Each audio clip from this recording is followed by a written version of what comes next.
everybody. Welcome, welcome. Let me get the music started. Hold on. Where's it gone? There it is. I found a witch core mix that I wanted to listen to, but I was waiting for today to do that, so we can all listen together. I woke up one Adver Sobolo, Mimilek, Yolanda's here, Richard and Kerry, welcome. Thanks for joining. Hope everybody's good. I've been with the devil in the devil's resting place.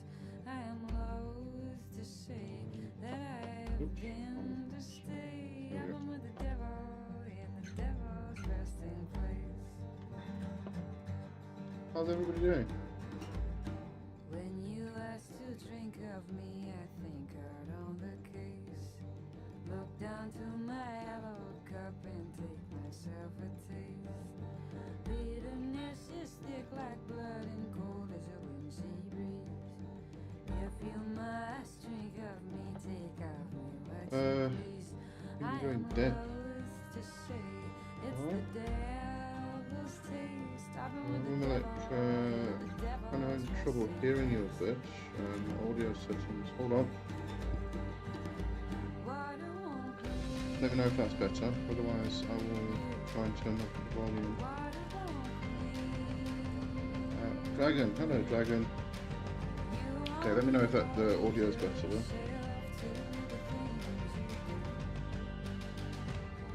A bit more. Hold on.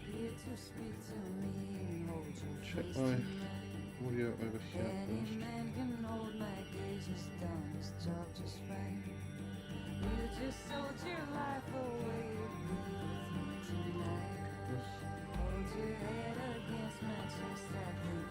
Hubris, hello.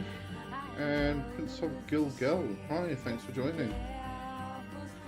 Sorry, I'm just trying to sort out volume issues. Let's try that. Here we go. Okay, is that better? You hear the music, but not me. Let me know if that's better now. My microphone was down to 80%. I don't know why, but hopefully that fixes it. Now it's better. Good stuff. All right, there we go. Much better. Cool stuff. Okay. All right, got that sorted out. So, how is everybody doing? Seeing that there is a new person here, and therefore I assume other new people might be here. The Covenstead is just a place to come hang out, talk about witchy stuff. It's really a place where we all just get together as weird and wonderful people and talk about magic and witchcraft. Whatever questions you got, whatever you want to talk about, help other people with their stuff, whatever it is. So, as above, so below said, ready to make some servitors. Good stuff. Yeah, I've got a big egregore project I'm working on at the moment, which is not going to be part of the egregore project, but that's going to be interesting. Carrie Lee, who assigned tarot correspondences to the Glacier Spirits? It was the Golden Dawn, as far as I know. Yeah, as far as I know, it was the Golden Dawn. See if I can actually get a better answer, or just check the answer anyway. That's if you're talking about Mathers and Crowley's, or mostly Crowley's version of Glacier, of course. There are people who have assigned different tarot to the different Glacier spirits, so you know, I refer back to that one. Let's see.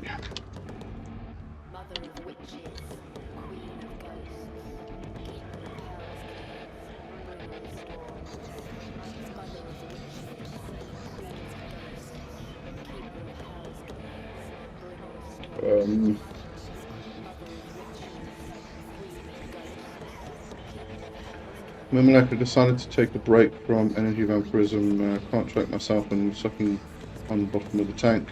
I've been doing that since December last year, so 2-3 weeks is a good break. Yeah, if you need to take a break, take a break. Besides, I've kind of already achieved what I planned with the opponent. Good stuff. If you need to take a break from something, then you obviously need to take a break. Right, let's see. Some of the tarot cards to spirits attributed to the work of the magician and occultist Samuel as Mathers. Mathers was a key figure in the Hermetic Golden Dawn. Okay. Crowley, however, elaborated on Mathers' system by assigning the tarot cards to demons in a way that aligned with his own interpretations of the mystical correspondences between tarot, astrology, and Kabbalah. Oh, so it looks like Crowley may have actually changed the original assignment.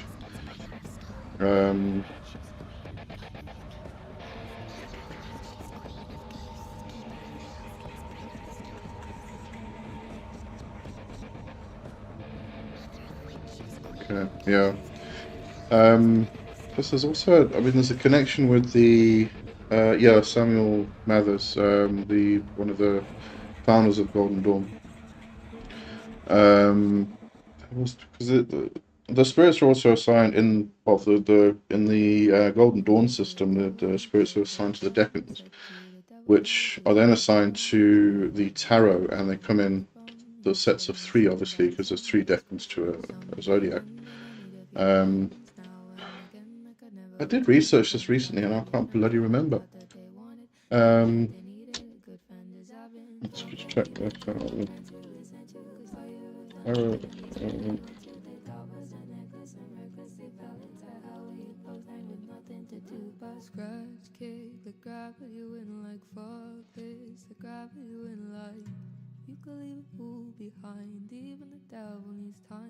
Actually, I think this was answered in 36 Faces. Might record it from there, but or somewhere else. I can't remember now. Call to the devil and the devil said quit. Can't be bothered, better handle your shit.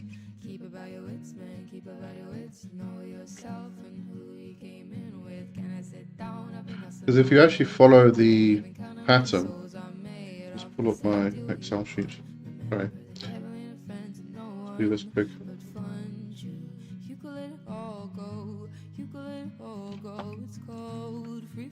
If you follow the pattern of the tarot corresponding to the decans, it goes the first 3 are 1, so it's 2, 3, 4, and then it goes on to the next 3, which are pentacles, 5, 6, 7, and then it's next 3 are swords, 8, 9, 10, and then cups, which then starts at number 2, 3, 4 again and cycles through 1s, pentacles, swords, cups, 1s, pentacles, swords, cups, going through the numbers.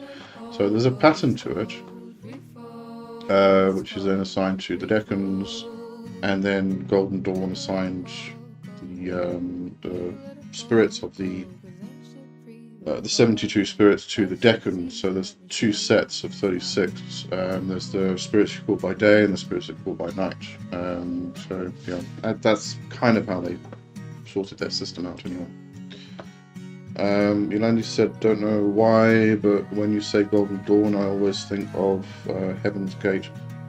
I know nothing to do with each other. What was Heaven's Gate again? Wasn't that some radical Christian group? That would be quite funny.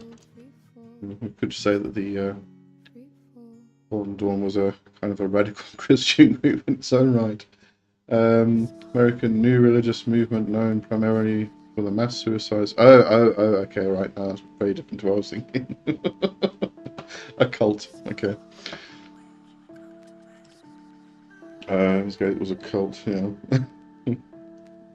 Kerry, it's a pleasure. It's a pleasure.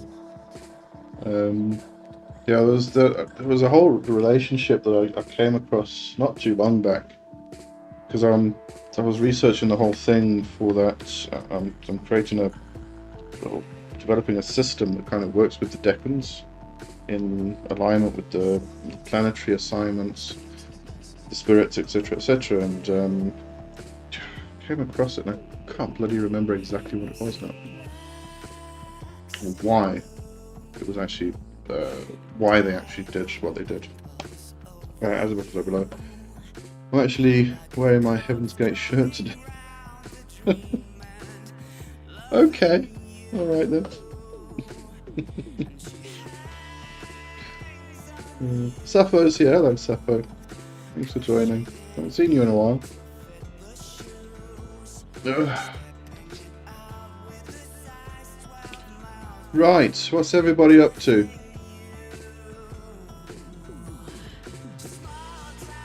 Just remember to drink my hot chocolate today before it goes cold.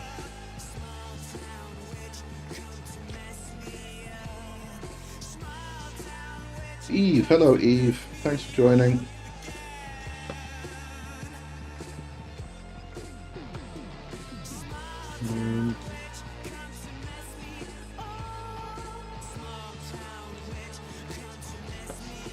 We're listening to the Witchcore mix today.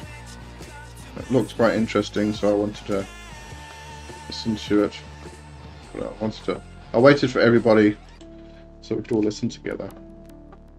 It's quite good. I think got Fleetwood Mac in it. And Dead Can Dance. Ooh, nice. And Stevie Nicks. Fleetwood Mac, Stevie Nicks. There's a band called Esmond and the Witch. I haven't heard of most of these. Oh, Twin Temple. Ooh. Yeah, very interesting playlist today. Wish it great music tonight. Eve, I like it, so I'm gonna look for that. I can put the link in it's Spotify if you've got Spotify. But I can put the link to the mix. You should be able to find it. It says made for me, but I don't know. You should be able to get it. Let's see. Pretty good.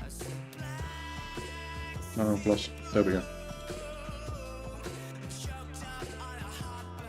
Okay. Hopefully that goes through. There we go. Sappho, nothing much considering the idea of restarting my practice for another self-initiation. Nothing wrong with that. But why you tell us more? Why do you need to restart or start again? Kerry, friends, I'm hosting a free speech rally at my Capitol building next week and need prayer that all goes well. We will send you well wishes and everything else. Andy, since Stevie Nicks was in American Horror Story, people have been calling her a witch. As far as I know, she is into some form of witchcraft. Not sure. Mimalek, last week I kind of felt the energy of the whole number of people during Covenstead. Interesting, it was pressing on my throat. At least it seemed like it. It was very energetic last week, right from the start. It just went on and on and on. It was fantastic. I loved it. Hubris, just found the mix. Good stuff. There you go.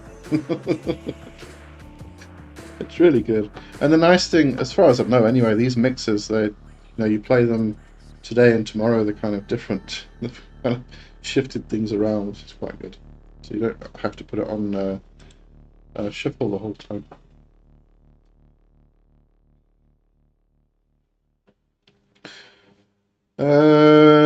Let's see what's happening at the moment.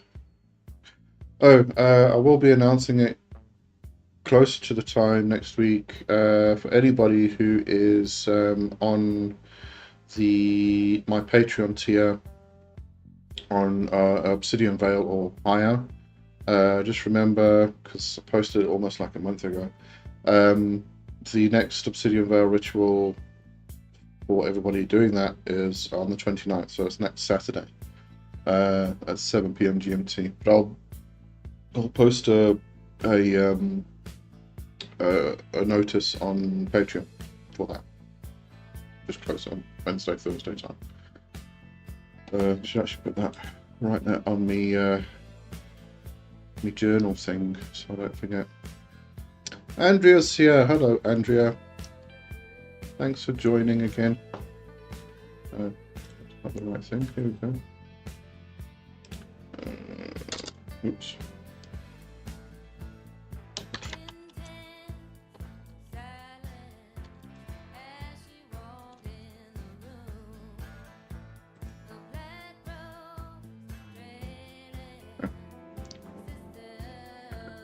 Sappho. Hold on, let me just go there. It's that I necessarily need to. It's just that I have to make a few exchanges. I'm just having less time to do everything, so I got into the habit of taking things I need with me. All the tools, charms, and books all come with me when I have to work. That's fine. I mean, there's nothing wrong with changing. I have to keep adapting my practice. In fact, I'm adjusting and adapting again this week. Because my whole sleep schedule's changed, and I've been battling to try and do what I used to do in the same time frame. I used to get up at like 4 a.m., 4:35, and start my practice, but I can't do it anymore. I just can't. So I'm getting up later, and I also need to add in my morning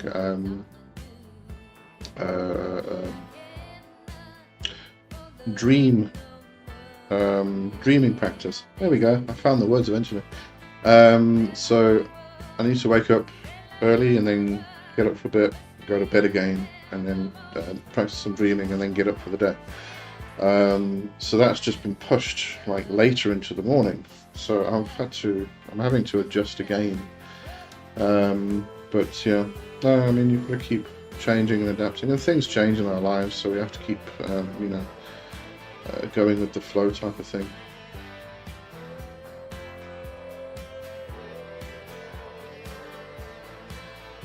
I mean, nowadays you can actually, just thinking about it, I mean, you can really take everything you need everywhere you go. I mean, if you've got like talismans, charms, and things, make them into things that add them onto jewelry, carry them in your pockets or your purses or your bags or whatever, and take them with you wherever. Books, I mean, majority of my books are online, on Everand or Kindle or PDF versions or something like that, so I can read them on my phone. So yeah, I mean, a lot of stuff we can take around with us just normally. So it's quite easy nowadays. With books, at least, anyway. Andrea, at Kerry, there you go. We're going to have communication problems today. I looked at it with my mouth. Yeah.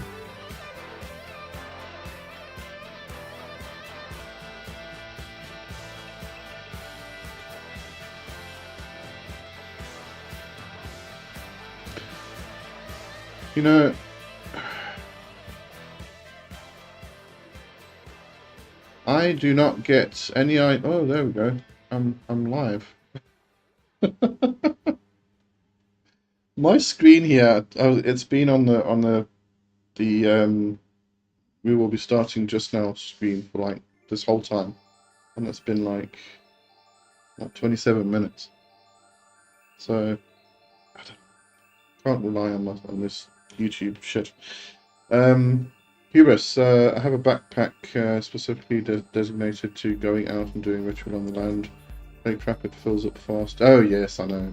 I actually have some items in my backpack that goes everywhere with me. In fact, I've got so used to carrying my backpack now that if I go out the house without it, I feel naked. It's weird.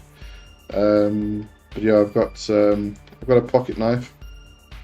I've got matches in there. I've got incense in there. If I go out, I usually get a bottle of water I can give offerings for and stuff like that. But that's. Yeah, no, I know what you mean though. Luke, hello Luke. I have a question: why my girlfriend can talk to all deities beings in the beginnings of her journey, and I'm way more experienced, etc. Maybe she has the sight more than you do. She probably has the sight more than I do, and I've been practicing for 30 years. It's not got to do with experience. It's got to do with she probably has some natural abilities, and nothing wrong with that. Absolutely nothing wrong. In fact, that's fantastic. You should celebrate that. And this reminds me of a Reddit post that I replied to this past week. And I thought it was quite interesting because it definitely happens. When you start work, kind of have that. It's almost like a honeymoon period, actually. But you start working with the spirit, and it's like you get all of these things happen. You feel it, sensations, and all this stuff kind of happens. And then you keep working with the spirit, and it kind of dies down, and eventually it's like nothing there. Am I buffering? Why am I buffering? Let's see.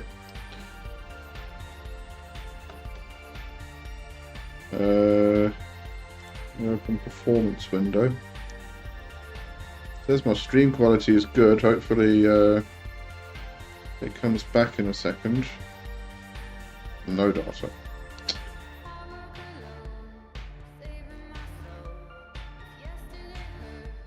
Okay, let's see what happens. Please hold. We are experiencing technical difficulties.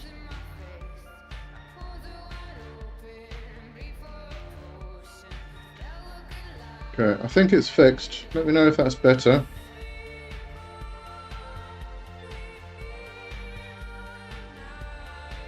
We've got like 11% drop frame, so it should be okay.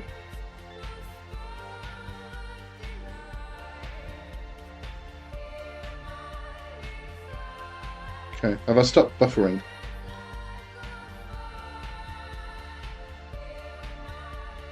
Definitely gremlins, okay.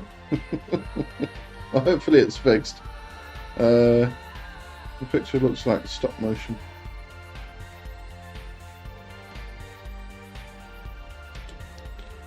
Okay, just, I don't know, let me know if that's sorted now. Hopefully it's sorted. Anyway, I'm going to carry on. I'm back. Okay, good stuff. All right. So yes, I was talking about the you start working with the spirit, and you kind of get all those sensations and feelings, and then you carry on working, and they kind of die down, and things become normal. And because I work with an energy model, my explanation of that is that you start working with a new energy, and that energy kind of like is it's fresh. It's something you haven't experienced before, and therefore you feel it so intensely.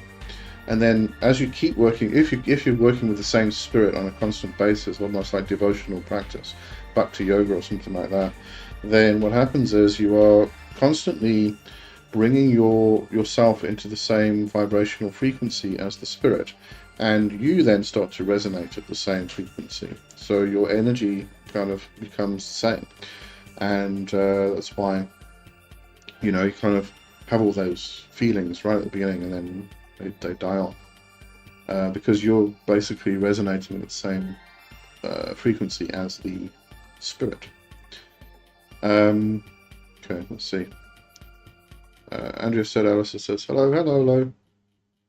Tell him we all say hi. Right, Luke, is there any way for me to also listen to them, etc.? Because all of them are so kind and helpful, but I would love to chat with them. Practice. That's all it takes, is practice. And it's not like you haven't had conversations. I mean, you've told us previously that you have had interactions with them which have been successful. So it's about practice and consistency. Just carry on doing it. Like building a muscle almost. Sammy, hello Sammy. How long does it usually take for a ritual effect to happen from your usual experience? I assume you're talking about the effects of spell working. It depends, really depends on what the work is for. If it hasn't manifested in a month, then I know that something went wrong and I need to, do it again with adjustments and everything else. But usually, you're usually looking at about a 2 to 4 week period. But you can do some spell workings and it manifests the next day because it's already in motion, already in that manifestation stage is already coming through, and you just tap into that energy and go, okay, let's do the spell now, and then the next day it kind of manifests because it's already coming along. So yeah, it really depends on the work you're doing, on what it actually is. Kerry said Dead Can Dance. Love them. I love them. They're brilliant. I just absolutely love Dead Can Dance. Alright, so yeah, it really depends. But as I said, if after a month, if nothing has come through, I'll usually go back to the drawing board and check my journal entries and find out, if I did it at a silly time or what the circumstances actually were. Mimilec's still a bit problems. Hope it's fixed. It says excellent connection now, so hopefully we're sorted. Sorry, I think the internet dips and dives and comes back again every now and again. Prince of Gilgal, hi. I live in the middle of nowhere with no reception, and the stream is coming in perfectly. Yeah, it definitely was mine because it had an error and then it said no data for a little while. So don't know. YouTube's a bit weird as well. Sappho. That's the thing with life though. Things are shoved in front of us so much, the spirits are still communicating, but our focus is elsewhere sometimes. Yeah, I mean, you've got to deal with life. And it is one of the problems with, when you're doing spirit work, is that they don't really have the same need for, life circumstances and things like that we do. So they don't really understand. There's no time, there's no recognition of time or anything like that with them. So, they need a reminder every now and again that we are actually human. Dragon, have you seen the Fae and Elves and what do they look like? I haven't seen them because I don't have the sight. I have experienced them as energy. Well, I can't really say elves. And I'm specifically talking about, I would say, nature spirits, if we can class that in the realm of Fae, the good folk. But I've experienced them as energy. Powerful, strong energy. I mean, like hitting a brick wall type of energy. Very, very visceral. Feel it physically. But yeah, I don't have the sight, or the sight in that sense. I don't visually see. So we're going to get a whole discussion of what the sight is and seeing now. Again. Right, so okay. Everything's working fine, I think, and we are all sorted.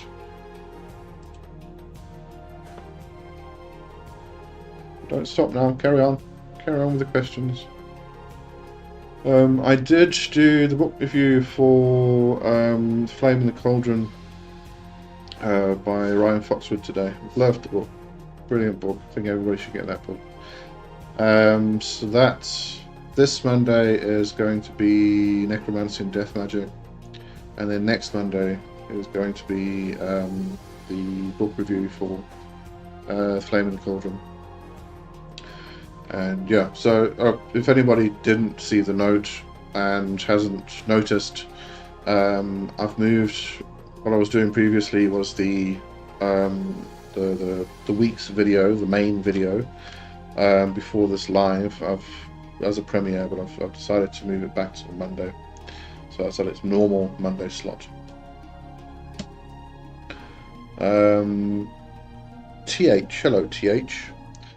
Dead Can Dance slaps. Also, thanks Lee for the awesome vlog. That's an absolute pleasure. Yeah, and I agree. Dead Can Dance are brilliant. Yolanda felt that brick wall and seen a nature spirit once or twice. The wall is hard to describe. It sucks your energy out so fast. Yeah, this was the kind of brick wall that I wasn't allowed to walk through until I'd actually done a particular thing. Kind of like you will not go any further until you do what you promised to do. So,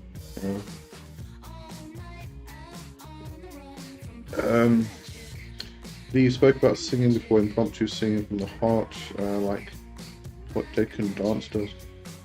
No, I wouldn't say it's the same thing. I mean, I do spontaneous singing, which is just letting the sounds come out. They sing in a variety of different languages, Arabic, Persian, and things like that. So, you know, it's actual words. Mine is just sounds. You know, that I used to do on the healing half hour, what did I call it? The cauldron, more recently. So I definitely think that's different. Separate question, what do you usually see when you see a spirit? I usually see a passing speck of light. As I said, I don't have, I'm clairs, and well, if we go into the clairs, I am claircognizant, that's the one. So I know. I have clear knowing. I don't have clairvoyance, so I don't visually see things. So I don't. When I say I see a spirit, what I mean is I feel it. Sometimes I don't really. My tangible senses aren't that good either, but I often feel. But I know. That's my sight. I know. When I take journeys, I mean that's different. I mean, I'm not them pulling their energy here. I'm going to their realm. That's different. I mean, I have interactions with them, and they all look different. Mostly humanoid.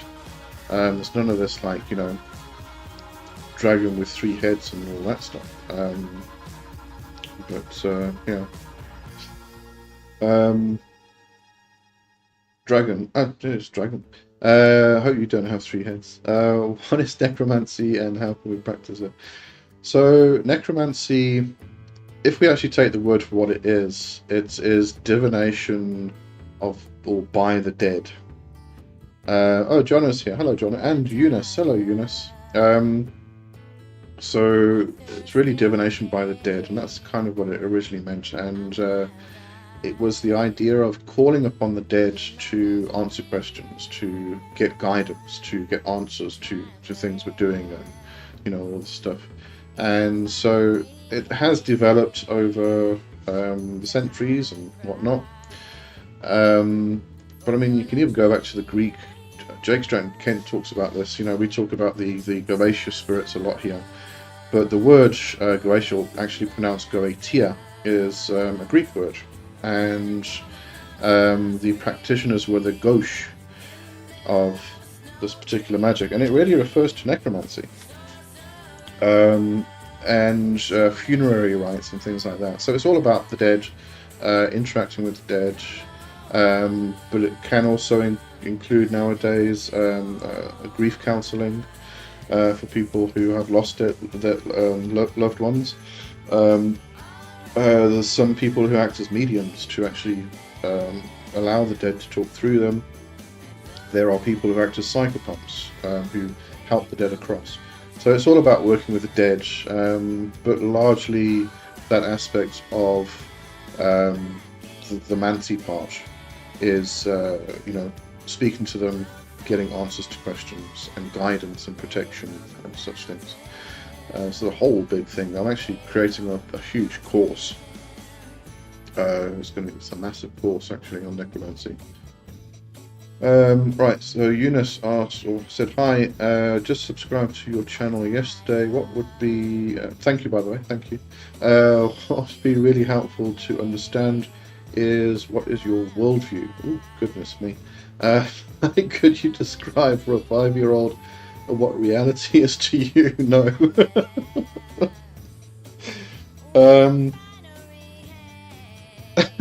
Oh God. How long do you want to stay here for?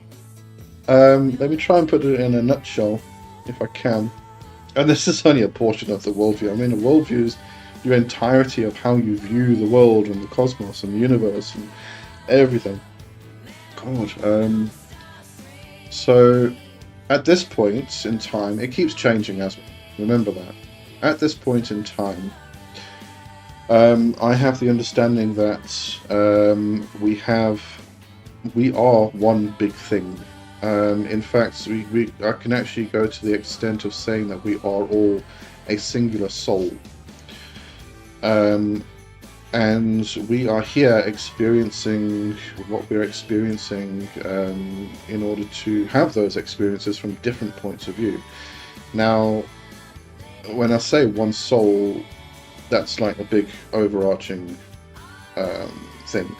Within that one soul, we have individual portions, bits of aspects, facets of the soul, which is what goes into the cosmic soup, gets mixed up. Portion gets out, which contains a lot of those particular facets, gets put into a body, and then sent along to experience everything. So yeah, we're here to experience. We are all things. We're everything. Because we are all connected to the same thing. It's very difficult to explain in words, actually. But that's only part of it. I mean, worldview is huge. You said, sorry, I tried to understand the context, so much confusion. I know, this is the difficult, and you have to also understand that no two people are the same. Everybody has their own personal worldview. We all have overlapping similarities in worldview, here and there, but no two people on this chat are going to hold the same worldview. So we're all unique and all different. But at the same time, we're all the same, we're all connected. So yeah, I guess. And that doesn't just include people, that includes, because I'm an animist, so that includes plants, rocks, fish, birds, animals, gods, nature spirits, fae, the good folk, all of that, everything that has a soul gets lumped into this huge big thing. So yeah. And I mean, you could even say that within that one big overarching soul, there are groups of souls which act as tribes, and the tribes kind of all stick together through various, if we can say, lifetimes, cycles, and again within those tribes there's facets of the people that get mixed together within each lifetime to experience the world, the cosmos, and everything in a different way. If we were a pure soul, we'd experience it in the same way every time. But I think if we have all of these facets that get put into a body to experience it in a certain fashion, and then the same thing happens. We go into the big soup, and a whole different combination of facets get put into the next body to experience the universe in a different manner. So we can get all these different experiences, and there's also no time. So all of these things happen all together anyway. All of these experiences. So it's a bit mind blowing at the end of the day, but All right. I hope that helped somewhat. I don't know. It's a huge question.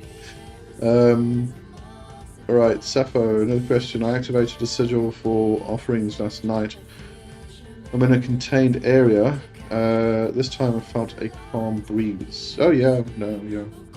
I do. That's kind of what I tend to feel if I do feel something. If I open a door or a gate, or I call in a particular energy of a particular spirit, I'll usually feel something like a warmth or a breeze. A lot of people kind of, specifically with Lucifer, they often say that they feel like a cold, almost like an icy breeze, but at the same time it's kind of comfortable. So kind of feel that as well. So yeah, that's sort of the energy that's coming through as well. Chariot dragon, perhaps ancestry. Necromancy can include ancestor veneration, because they are the beloved dead. But it does go beyond that, because the beloved dead are one portion of that whole aspect, whereas you then have dead that you don't know, that you did not know in life, that you are not connected to in any way, through an ancestral line or through teachers or something like that. I mean, I include my pets as my ancestors because they were part of my family. And if somebody's adopted, then they're going to have a whole different, they may be able to connect with their bloodline, but they've also got their adoptive family that forms their ancestors. So, and people you don't want to include, don't go into your ancestor veneration. But you've got them who are your loved ones. They will look after you, protect you, and love you. They will help you discern spirits. They will keep guard. They will help guide you. All of that stuff. But then you've got all of these other spirits, all these dead that you don't know, that you may need to interact with for certain things. You've got shades, and if you go and do graveyard work is a huge aspect of necromancy. If you go do graveyard work, you'll probably interact with a lot of other spirits. Some of them are quite nasty. They're there to feed off you, like parasites are. Because they need to keep going, and that's the only way they can keep going. So it's a whole huge pleroma of spirits that you're interacting with. Prince, do you know anything about natal chart goetic incarnation? I don't. I'm not an astrologer at all. So I can't help you with that. Sorry. That's an area that I never. It's just way over my head. Jonah Sappho Luna also sees specks of light, but she sees a hell of a lot more than I do, and she sees a bunch of different stuff: specks of light, orbs, shadow people, ghosts. I'm a little jealous of her. I know how you feel. Yeah, because I don't see like that either. My daughter does. I'm like, why can you see them? Hang on. Eunice, we've already done that one. Sorry, carrying on. Sapphire saw shadow people once. I literally thought my eyes were playing games with me. Yeah. Quite often you'll see them out of the corner of your eye as well. There is a reason for that. A physiological reason or something. It's got to do with if you can't see them dead on. Oh, it's got to do with light refraction. Because your iris is a hole, you can't actually see them dead on or something. I can't remember. It's got something to do with light refraction and whatnot. Andrea, I get jealous. Everyone seems so much more accomplished than me. I feel the same. Don't worry. It's part of the journey, and this is the thing. I mean, we all have our own particular skills, and this is why we come together as groups to do magic work. Is that we all have different skills, and when we come together to do workings, we can put all those skills together. So yeah, like I can do it, but I'm terrible at divination, tarot cards. I can use a pendulum just fine to get my answers and stuff, but if it's something serious, I'll go to my friend. Ask them to check it out for me. But because we all have a strong points. Okay, we're all learning. Yes, we definitely are. Yolandi said we all have our own talent where we are good at. Yes, absolutely. Eunice, thanks so much for answering my question. At least I know where you're coming from. Kind of, yeah. Ask me in 6 months' time, I've probably changed. Or it's adjusted. It's adapted. It's grown. That's what our worldview has to keep growing. So, hubris, I get that skin crawling sensation when I come in, especially at the crossroads. That's where it hits strongest anyway. Like the hair standing in the back of your neck. Sometimes it's almost like a sense of foreboding. I do occasionally get, it's not the skin crawl, but I do occasionally get a sensation at the back of my neck. Usually in reference to doing ancestral work, actually, or working with divinity, I usually get that sensation in the back of the neck. And that's actually a point where spirits can they kind of go in and out if you allow. Otherwise, it's a shut door. Sappho, don't say that, Andrea. My banishings sometimes are no more than my clapping of hands. Absolutely. Chaos magicians laugh, and laughing's a brilliant banishing exercise, actually, because it's actually really interesting. If you get into a real good belly laugh, you are thinking of absolutely nothing else. It's everything just disappears from your mind, and you don't kind of realize it until you actually get into a belly laugh and actually consciously think, what else am I thinking? And it's difficult because you're not thinking of anything. So laughter is an incredibly brilliant banishing technique, and it works fantastically. Clapping hands is another way. I mean, one of the methods of cleansing a house is to go around with pots and pans and bang them. Noise, actually, the vibration of the noise actually disrupts negative energies, which kind of gets settled in corners and stuff. So you go around banging, clanging pots and pans, and it kind of breaks up the negative energies that are kind of gotten a bit stagnant. So great method, absolutely brilliant. Hubris, like being watched or stalked, can get pretty creepy at times, but that's how I know they are there. Yeah. As long as you're not being stalked, or just make sure they're not parasites. Eunice, would you say the Malleus Maleficarum is based on facts, not fiction and superstition? It's based on torture, to be totally honest with you. We have all of these accounts of the witch trials and stuff, and they were coerced out of people through torture, and that's really the bottom line of it.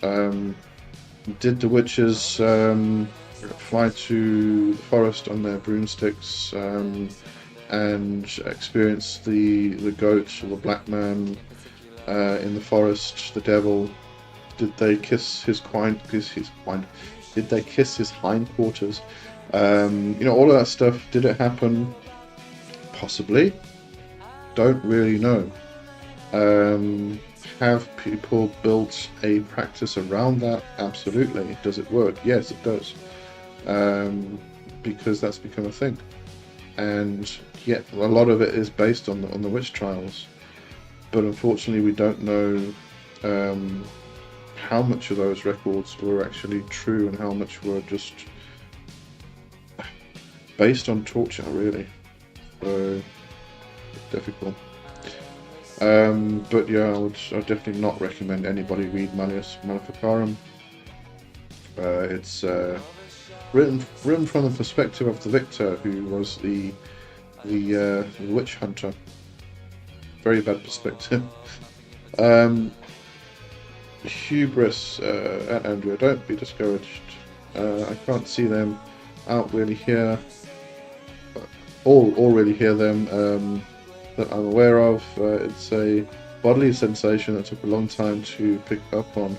Then it manifests as thoughts. Yeah, you do kind of pick up on these things that happen, and it does take a long time to kind of figure them out. I mean, I get a sensation where I feel like I'm being pushed out of my body. Usually to the left side, and I kind of it's almost like I go out and then I kind of snap back in again, and I don't get as nauseated or anything like that. It's quite a comfortable feeling, but it's just weird, and I know then that there's somebody who's died is around, a ghost, we call it that, and that's a very different spirit to if I'm calling divinity or a daemon or something like that. It's a very different sensation. So we kind of get to know all those different sensations of what happens. Yolandi, I hate it when I can feel I'm being watched, but I can't see or hear anything. It feels as if you're being stalked. Yeah, just stomp your foot and say, show yourself or get the fuck out. Yeah. And usually, if it's a spirit of the house, then you get to know them. They're usually quite friendly. Prince, do you feel like Sea Tree literally inflames you with the love of the opposite gender? What is this good for? So yeah, again, I come back to saying that I work with the energy model mostly, not the spirit model, even though I do work with spirits. But I do believe that when we when we invoke the spirits, we are causing the energy to kind of wrap around us, and we then start to resonate at that same energy. The energy that Citri holds is very sexual, very lustful, but to the point of it's not the same kind of energy as Asmodeus in that respect. Asmodeus, in terms of being a lust spirit or a lust daemon, is more to do with power, whereas Citri is really about just the sex. And so you're going to start resonating at the same vibration. So yes, I would say that the energy, because you're resonating that same frequency, it kind of does inflame you. And again, if you then ask Citri to go and inflame the love of another person, that energy may wrap around them, they may start to vibrate at that frequency. So yeah, that's kind of how I view this whole working with spirits thing, and within the energy model anyway. Hey, hello, A. Hi, thank you for your great YouTube. That's an absolute pleasure. Thanks for watching. Hubris, I typed slow. That's okay. I do as well. That's why I sit here and talk, so I don't have to type. I got fat fingers, so on a phone I kind of have to write the message 10 times before I get it right. Eunice, good point regarding to torture. Yeah, it's unfortunate. I mean, I don't think we really know, unless we do, well, coming back to necromancy, I mean, if we do ancestral work, we can reconstruct some of the practices that our ancestors may have done, so we can go talk to them. Yeah, I mean, I've had dreams where I've gone to the Sabbath, and I don't know if it's just because it's a modern context and my dreams kind of, my conscious mind kind of filled in the blanks and changed things. But I have spoken to some people this year that have had similar dreams of actually going to a crowded shopping centre, more than one person, and that's one of the places I've been to. I've also been to a crowded house where hundreds of people is having a huge party, and that's a Sabbath meeting. There's no forest. I don't go to a forest. If I did sit down and go on a journey through a trance state, that may be different. I must actually try that again. See where I end up this time. Yeah, I don't know. It's a difficult one. Hey, is it possible for the spirit like Citri or other spirits of Goetia, with whom you make a long-term contract, to work with someone else while being with you at the time? Sorry, let me just read that again. I got a bit muddled up. Is it possible for the spirit with whom you make a long-term contract to work with someone else while being with you all the time? I'm a bit lost there, sorry. Am I reading this wrong? Do you make a long-term contract to work with someone else while... Who's the someone else? Is this working with another spirit, or getting the spirit to work on someone else? Just send me a clarification on that, and then we can chat about that. Yolandi, we have a few spirits in the building where I work. A lot of former employees died there.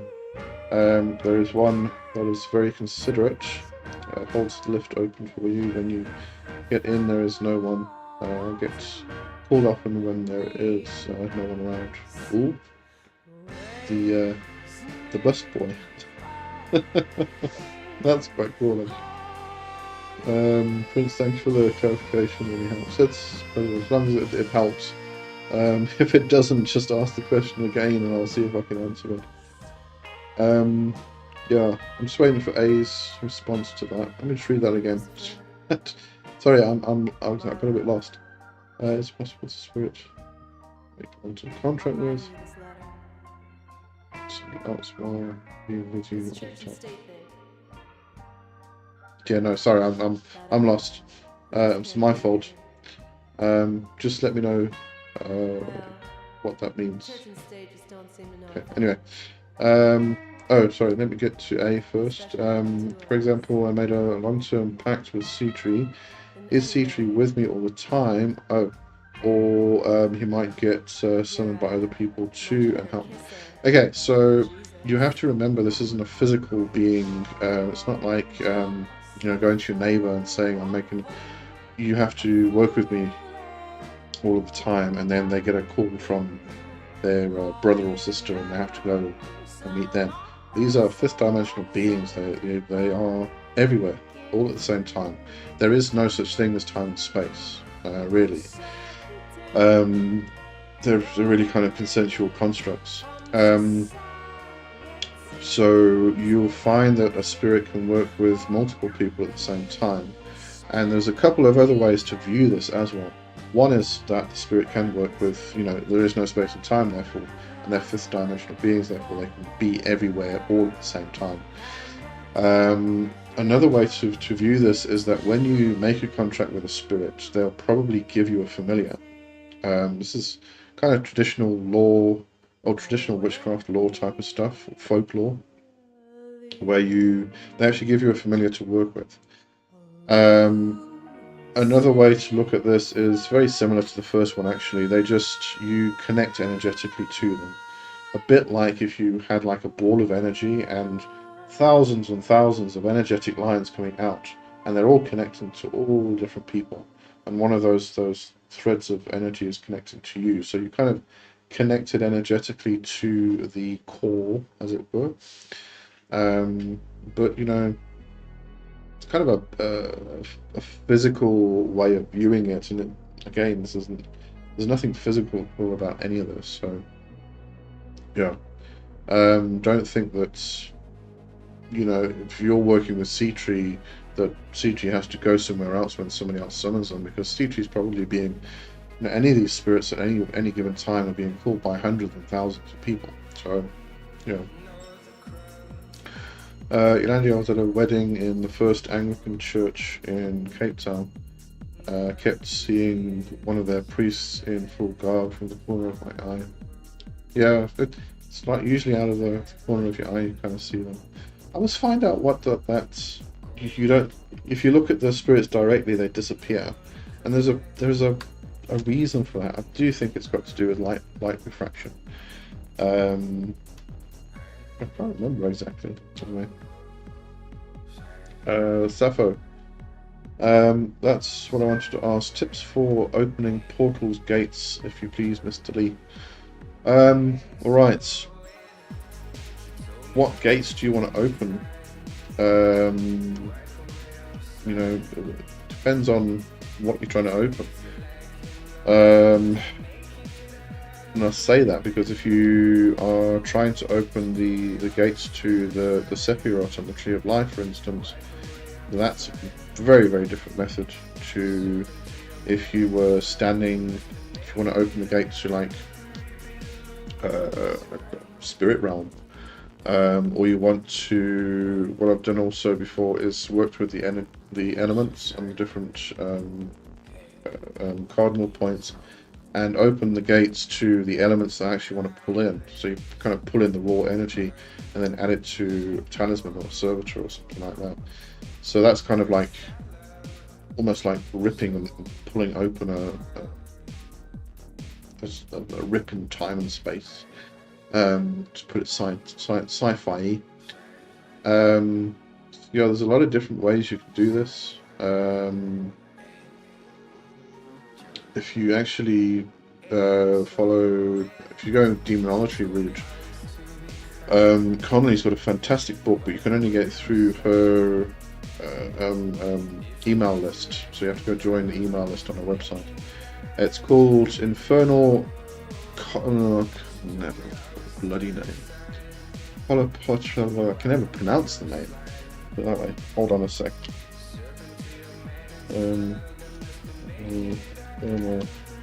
Hold something. Brilliant book.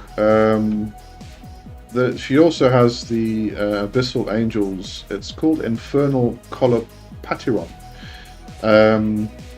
but she's also got the Abyssal Angels, which is the Infernal Colopatyron Redux, which is the same book, but there's a lot been taken out of it. I was actually going through comparing what's been taken out, and there's quite a bit actually. So it's actually worth getting the book from the list, from the email list. Once you get on the email list, you kind of get sent an email to a private Lulu store you can order the books from. But yeah, no, great book, fantastic book if you want to go that route. Okay, you haven't said anything else yet, so I'll wait if you need to let me know about which gates and portals you're trying to open. Oh, just something else I do want to mention before I actually move on regarding the portals and gates. If you are doing this in regards to speaking with the dead, because we did talk about necromancy earlier. This is in reference to actually opening a portal to speak to the dead. You know, consciously opening a portal. You know, in many regards, in many traditions, it is a good idea to get a spirit to actually stand guard. One of my favourites is Boone from Goetia to do that. She is great to stand guard and just make sure that, you know, the crowd comes through properly. You know, it doesn't get a bit raucous. You know, it acts a bit like a bouncer, keep out the riffraff and stuff like that. So, you know. Eunice had a spirit snoop around in my plants, saw different plants moving multiple times. I have no idea what it wants except for scaring the shit out of me. yeah, I'll do that sometimes. Kerry the Duke, Agaris, and I are connected. Good. I know you're having some getting some good work with Agaris there. Luna's here. Hello, Luna. Welcome. Hubris. Keep in mind, these spirits also have legions of spirits under their command. If you believe that, I'm not a hierarchical follower myself. Kind of go through the old medieval grimoires, and they speak about these spirits with the legions below them. It's this whole hierarchy of power thing. I don't believe that's the thing. I believe that's a very Christian approach, worldview itself. So yeah, but each their own. Dragon, how does physical light affect our perception of non-physical entities? So that's what I was trying to remember earlier. I think this gets very kind of biological and scientific, and how we actually see things. And I do remember reading something. I haven't been able to find proof of it, unfortunately, so it may be speculation. Just bear that in mind. I did read something a while back that scientists have discovered that anything beyond the eye is actually two-dimensional. It's not three-dimensional. Even though we move around in a three-dimensional space or three-dimensional manner. And what happens? Oh, it's also there's no color. It's all just shades of greys, really. This is what they say anyway. But what happens is, because light bounces off a surface, then it hits the retina, and then that gets interpreted by the brain. So what the brain sees is possibly different to what is actually beyond the retina itself. So I don't really know. Don't really know how that would work, because spirits are of a different. They're of a different vibrational state. They're of a different dimensional state. And I think this is where the idea of like the good folk, the Fae, actually come in. Is they can shift in and out of this reality, and is it just a shift in light refraction? You know, all very good. All are very interesting questions that we don't know the answers to, unfortunately. But it's interesting. It's interesting to explore. Kerry Lee, I want to know who came up with this clip-off thing. Okay, so I'm taking this year to do a deep dive into this particular topic, actually, because the whole thing annoys the shit out of me, to be honest. So the clip-off have always been around.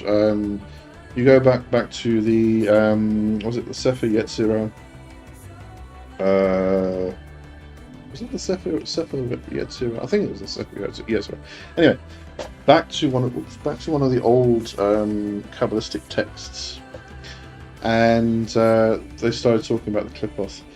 But if you go on, do yourself a favor and go on to Esoterica, Dr. Justin Sledge's channel, and have a look at the videos he's done about the clip-off and the Tree of Death and things like that. Basically, when you go down that avenue, you find that the book itself kind of mentions the clip-off, but they don't really know where it kind of is placed. They try and relate it to the Tree of Life, and it could come off Gevura, or could come off Tiferet, or something like this. And it's kind of like branched off, and then it's just mentioned in all different ways. And basically, Dr. Justin Sledge says that the scholars of Kabbalah nowadays still don't know what it is, actually. So then I kind of get the argument that, well, if the scholars of Kabbalah don't really know what it is, they can't really put their finger on it, who the friggin' hell came up with all this stuff? So the clipothic aspect, the Tree of Death, the clipothic tree and everything else, it's a bit of an abstraction. It's a perversion, really, of Kabbalah, if you ask me. It's an absolute perversion. And it shouldn't actually be related to Kabbalah. What the left-hand path people are doing should not be related to Kabbalah at all, because it's just it's appropriation. Now, you had Crowley. Dion Fortune also spoke about it. Dion Fortune kind of had the approach that the work in the clip-off is basically doing shadow work, and you don't need to work with the clip-off in order to do shadow work. My own understanding of the clip-off is that it's the shells, the husks, and that shell is the thing that kind of covers what's underneath, which means it's the illusion of reality that you need to get past in order to get to the underworld. So really, the clip-off is the illusions. It's this reality that we have around us. The pen that you may have, the phone that you may be holding, the laptop that you may be looking at this particular moment. That's clip-off. That's what I was taught years ago. So you had Crowley that came along with the whole clip-offic thing. It really, really started with Michael Berthieu,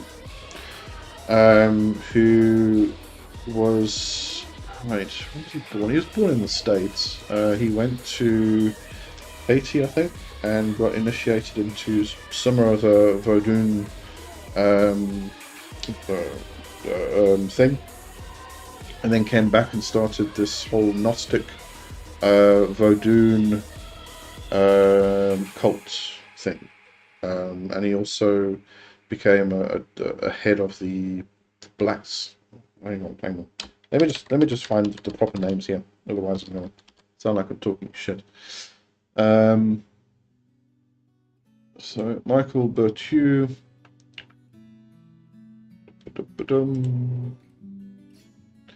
He wrote, if you're interested, he wrote the Vodun Gnostic workbook.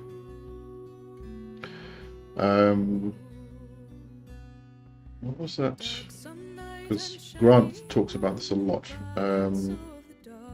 He started the Neo-Pythagorean Gnostic Church. It's basically and also the Ordo Templi Orientis Antiqua. If you ask me, it's just not even part of the OTO. How did he become the head of? It was the Black Snake Cult. That's it. La Couleuvre Noire, or something like that. Anyway, so Michael Berthieu started talking about this Averse at the back of the Tree of Life, sort of thing. And then Kenneth Grant came along and wrote the Typhonian trilogy, which ended up being 9 books. And he really brought in the whole idea of Michael Batu, and he created or see, I don't think he created the temple or the tunnels of Set and all of that stuff. His idea was that you go through Da'at in order to reach the back tree, and then you go through all these tunnels, and you end up with the illusion and the. This is the thing that gets me. They're always talking about illusion and the negativity and the shadow and everything else. That yes, you have to deal with it, but you don't kind of throw yourself into it and go, I'm going to take 6 months to completely and utterly sort out my shadow self. That's a lifetime work, But this is what these people are doing. So anyway, but I am continuing my study in that. But really, it started there, I suppose.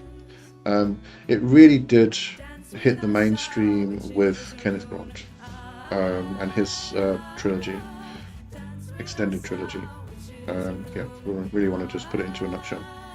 Okay, I'm going to carry on now. I'm sure there's a lot that's piled up now. Jono, I was gone for a bit. The center of your retina eyeball has different light sensor cells than the sides. Center is for color and focus. Sides are black and white and sensitive to low light. There we go. That's why you can see the spirits out the corner of your eye. Jono is sending hugs and kisses and everything else. Prince, would having a Goetia who is familiar themselves, like Velafor or Zepar, would be easier than receiving a familiar? I wouldn't say that they are familiars themselves. You often find it mentioned in, if you go through like the Goetia or something in the descriptions, it often says and provides good familiars. They all kind of do. I think all spirits do. And really, when they say that, it's kind of like just a connection to their energy at the end of the day. But I wouldn't say, Zepar, Velafor, they're not actually familiars themselves. They are, depends on who you talk to. They are chthonic spirits. They are Jinn. Some will actually say, Paul Hewson in Mastering Witchcraft actually mentions that they are Nephilim. So, but yeah, I wouldn't say they're familiars themselves. Sappho, to put it specifically, I'm trying to reach the higher realms. When I hedge cross, I usually end up in the spirit world. This is where things get a bit confusing, and we would need to discuss what you mean by all of that. What do you mean by higher realms, and what do you mean by spirit world? I take the approach that the underworld is the spirit world, and that covers all beings really, celestial, chthonic. Even though chthonic is considered to be underworldly, I know. But the upper world is beyond anything that we can comprehend. We don't work there. But I know in other traditions, a lot of other traditions, there is the idea that the upper world is where you go and meet with divinity, and the lower world is where you go and meet with animal spirits. In regards to ancestors, depends on what tradition. It could be upper, it could be lower. Middle world is working with the good folk and things like that. So yeah, depends on what you mean by all of that. Thank you so much. And would you please also answer this question? Are there multiple types of one spirit, for example, Zepar, and is one the main one and original? Depends on the spirit, depends on the tradition, depends on the grimoire, depends on a lot of circumstances. The easiest way to kind of explain this is in terms of Pan and Kerninos. So they are both horned gods. They both have similar aspects, that they are horned, and they look after the forests and the animals and wildlife and things like that, but they are also different. So we can say from a polytheistic point of view that they come from the same archetype with the same mold. and they both came out of that mold, but they went in two different directions, and therefore they developed differently. Pan is goat-like with goat feet. Kalinos has stag horns, but they're both considered horned gods. So, in terms of something like chthonic spirits, like Zephyr, for instance, we could say that they have. Actually, Boone is probably a good example here, because in my own interactions with Boone, Boone has presented as being a facet or a face of Hecate. And if you then go into the Greek, you've got thousands of epithets for all of the gods and goddesses. Hecate has got thousands of epithets. Zeus has got thousands of epithets, and they're kind of like different aspects of the same being. And so we can say different faces or different facets of them. And how we interact with them depends on what we kind of need out of that kind of interaction. Yeah, I think that applies to a lot of other spirits. You can go into the Hindu as well. They have 1,000 names of Vishnu, etc., etc., etc. All right, going on to hubris. I don't really buy the hierarchy thing either, but I do believe these lesser, smaller spirits, critters, are similar energetically to these things, like when they say Grant's good for Williams. Yeah, you see, I definitely, we have this aspect of the lower vibrational entities that we call parasites or astral larvae, and things like that, and I definitely wouldn't put familiars in the same realm as them. Familiars are helpful, they're protective, they are guiding, our teachers. The lower vibrational entities are not, definitely not. I guess we could, depending on the interpretation, we could say that what the grimoires refer to as being the legions underneath the spirit could be, yes, they could be familiar spirits. But then that kind of gives them a restricted amount, and what happens. It gives like, just as a complete total off the wall example. So you have a spirit that has 1,000 legions. Okay, a legion, we don't even know what the actual exact number of a legion is. So let's, just for argument's sake, say that they have 10,000 spirits under them, or 10,000 familiars in this case. What happens when the 10,001st person comes along and says, "Please, can you give me a familiar so I can work with you?" Does the spirit then have to say, "I'm sorry, I've given them all away"? So, yeah, I don't know. It's It's perception. It's how we perceive things, I suppose. But anyway, carrying on. A said, "I summoned the spirit of my father for consultation and a few questions. When it arrived, it was so pleased with the incense I frequently burned that it wouldn't leave. The weird part was that, despite being very religious and devoted to prayer in this world, while in human form after death, the spirit had turned wicked and malevolent. You may have... It's possible you picked up a parasite and not your father. It's also possible that he became the hungry dead because he wasn't revered after death. There was no ancestral work with him, there was no ancestral veneration. And then they kind of wander and they become hungry. And then they become malevolent because they have to feed. There's a few possibilities there, but yeah, definitely not experiences I've had myself.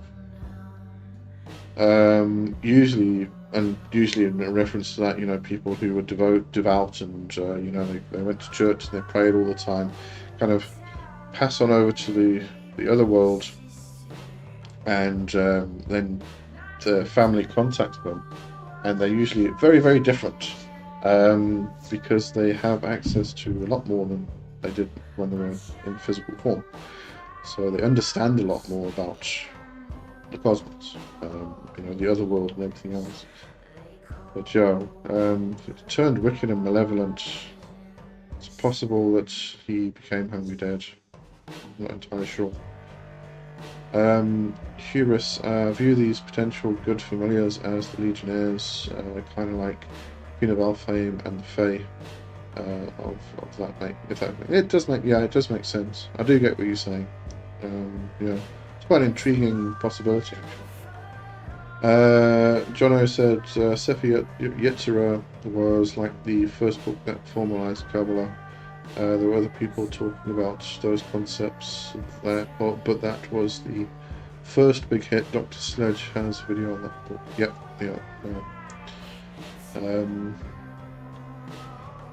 Yes, absolutely. Yolandi, I always wondered why they call it shadow work when you deal with your inner issues. It always sounded so ominous to me. That is actually, I think that's why this whole idea of shadow work has kind of gone in the wrong direction. You know, if we look at our shadow, it's a shadow. It's not kind of negative or positive, but because it's dark and black or grey, it's been Christianized as this bad thing because it's black. And that's why, you know, people kind of go, oh, I saw a shadow person that's here to harm me. Not necessarily. It's just a blob of energy. You know, this you know, shadow has gotten this bad rap of being a negative thing. But when we do shadow work, it's about working with the aspects of ourselves that we are ashamed of things that we want to push away and not deal with, and that's negative and positive. Jono's going to love this. So the type of shadow work that I actually instruct people to do is actually from Barden. You know, Jono's going to be screaming and shouting, "Oh, Barden!" No. So you take the two different mirrors, the positive and the negative, the black and the white mirror, and you do, you know, you kind of work with the black mirror, which is usually the negative aspects, and you kind of list them all, and then you work with the white mirror, which is all the positive aspects. And what's interesting when you do the work is that when you're doing the black mirror, or the negative aspects of yourself that you kind of like try and push away and hide and don't want people to see, you don't even want to deal with them. You do get into a bit of a funk, and you know, it's a bit depressing because you have to deal with all these negative things. But then what happens is when you do the positive things, you get this huge ego boost, and you think you're like the bee's knees, and you're fantastic and everything else for a while, because all of a sudden you bring out all of these things that you were trying to hide, these positive things about yourself, and you know, it gives you it inflates your ego, and you become a very, very nasty, horrible person because but that's the positive side. So it doesn't matter if it's negative or positive. You know, it can lead to something which is negative at the end of the day. And also, you know, if we view emotions, in society, most people say that anger is a negative emotion. Why? Anger is a warning sign. Anger is an emotion which can tell you to run if you need to run, or fight if you need to fight. It's what brings on that fight and flight reaction, fight and flight, and all the other Fs that come along with that. But anger can save your life. It's definitely not a negative emotion. It can be very, very positive. So when it comes to shadow work, you know, it's not about the negative. It's about just the things that you don't like, the things that you kind of put in the shadow, you put behind you. You don't want to deal with them. That's what shadow work really is, and it's a Jungian thing. And it's kind of a recent inclusion to witchcraft. I say recent, I mean like 15 years or so. You know, we didn't really do the Jungian shadow work when I started out with witchcraft. But yeah. Kerry, thank you, Lee. The info on the clip-off stuff, it looks dangerous. I don't know. It can be dangerous if it's not dealt with properly. I mean, there is one particular person that I'm not going to name, who is doing this Universe B and is following the whole Kenneth Grant stuff, and doing the clip-off thing, and initiations into the clip-off and all this stuff. And it's kind of like taking people on this journey into, it's not shadow work from the perspective of deal with this bit today, deal with this bit tomorrow, and deal with all these other bits for the rest of your life, which should be done.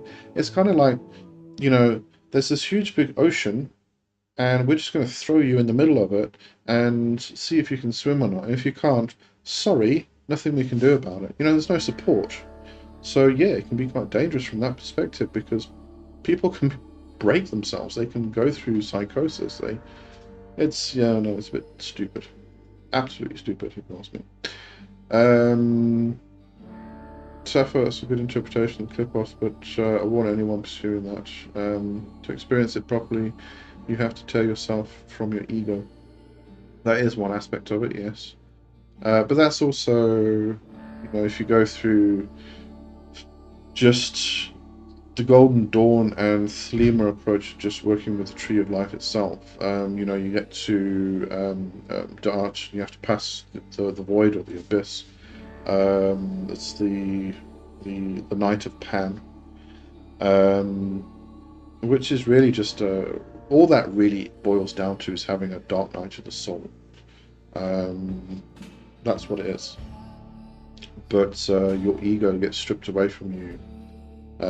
You question everything. You don't think that any of this is real. It's all a load of bullshit, and it's a horrible thing to go through.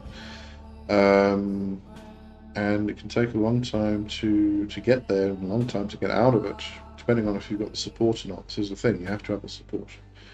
But yeah, it's not a nice process. But yeah, anyway. Carry out Sappho, probably good to have a therapist nearby. Oh, I'd say yes, absolutely. Prince, interesting. You are one of the most honest and skilled teachers I've ever seen. Thank you very much. Thank you. Luna Yeebot. John, I'm glad you are bringing up Barden. His black and white mirror thing is a sort of definition of shadow work. Yeah, it's a brilliant exercise. It really, one of all the exercises I've seen, it's my favourite. Absolutely brilliant. By the way, everyone, the copyrights expired, so initiation into hermetics is free online. I thought it was free for years. People have been downloading his books for a very long time. My last question: what do you think is the best way to get rid of the mental clutter that doesn't even allow me to do meditation? Can spirit help? Practice.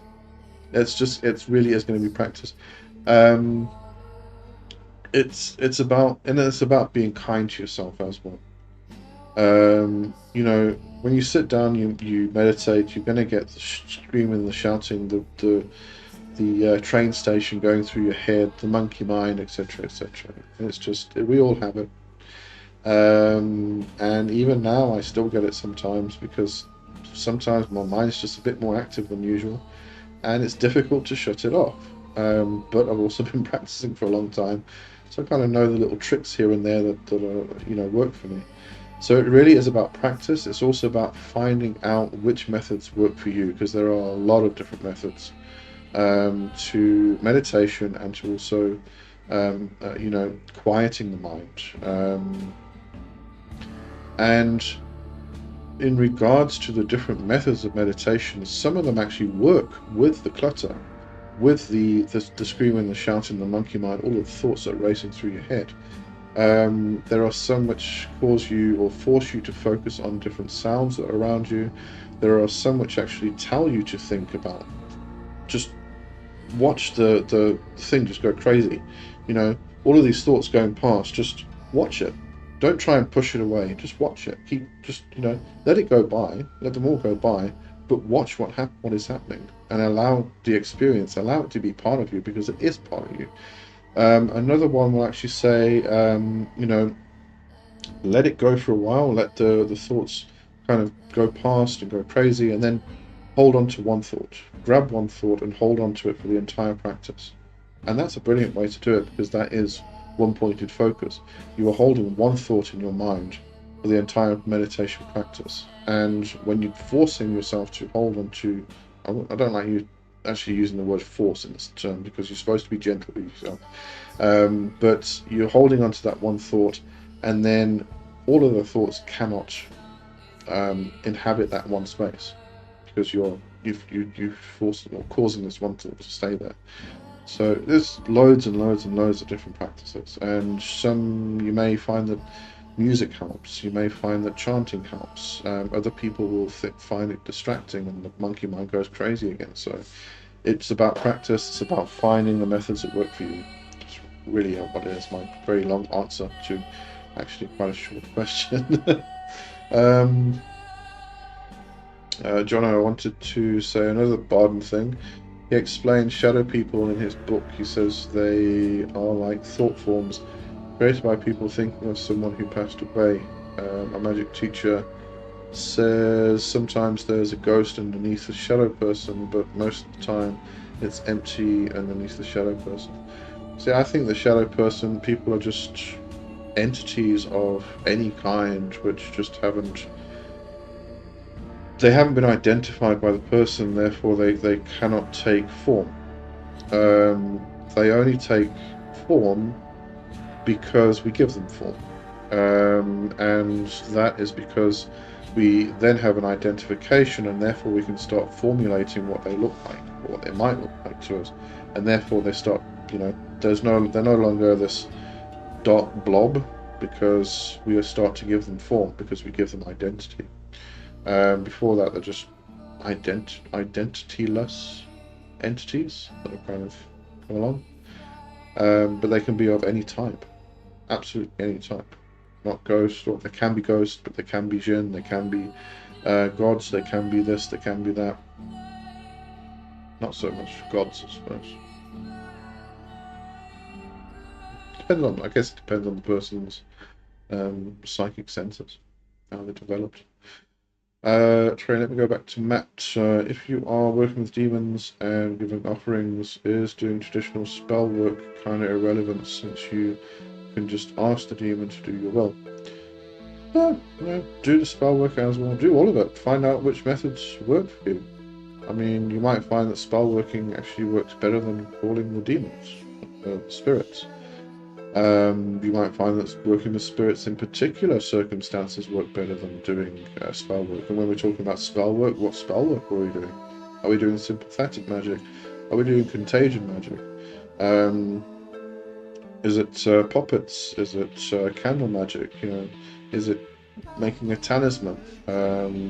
All of this stuff. So, there's loads of different ways to achieving a goal, and it's about finding out which ones work better for you, but also for particular things, which ones work better for those particular things. You might find that abundance, wealth spells, money spells, and things like that. You might find that making a money bowl works better than calling boon. You might find that combination of calling boon into your money bowl might actually work even better. So it's about experimentation, it's about testing, keeping a journal, making sure that you're keeping all the records, so you know what worked and what didn't work. If things don't work, what circumstances were around time that caused it not to work. It could be planetary alignments, it could be void of course moons, it could be just your mood of the day, it could be that it was raining outside and it reminded you of something from your past that was a subconscious thing and just got stuck in there, and you just couldn't get the oomph out of the spells, something like that. So yeah, keep your records, keep your journal, and see which things work better than others for you. And it's the whole thing about repeating the same thing over and over again as well, to see which one actually works. You can't kind of tell if it works or doesn't just by doing something once. So yeah, carry on, practice. Andy said my brain is like the dogs in the movie Up. I call it, squirrel brain. I think a lot of witches have got squirrel brain. We all complain about squirrel brain. Andrew said, knowing that you are not your thoughts and observe them, that works for me. And Lee just said that. Am I doing it now as well? Luna said force rather than force. Oh, focus rather than force. Yes, focus is probably a better word. Force is a very bad word to use in this particular circumstance because, as I said, you want to be kind to yourself, and all of those thoughts are, and your monkey mind, everything else is who you are, as part of you. So, be kind to yourself. Otherwise, you just start fighting against yourself, and then it becomes even more difficult. Yolandi, I've seen a plant and a house spirit as a shadow person. Yeah. I mean, again, from an animistic perspective, a plant can be a plant's house spirit, so why not? Google user. Hello, Google user. Does that link into the Hatman theory? People gave them form. What's the Hatman theory? Okay, we're going to have to go on a exploration map. Hatman theory.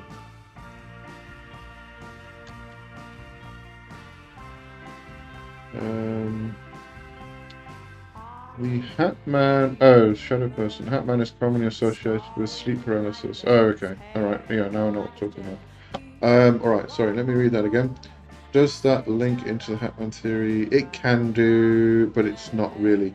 You'll find that what happens is, I actually explained this in a video a long time ago, so now I've got to try and remember what it was, because it's all dopamine and stuff like that.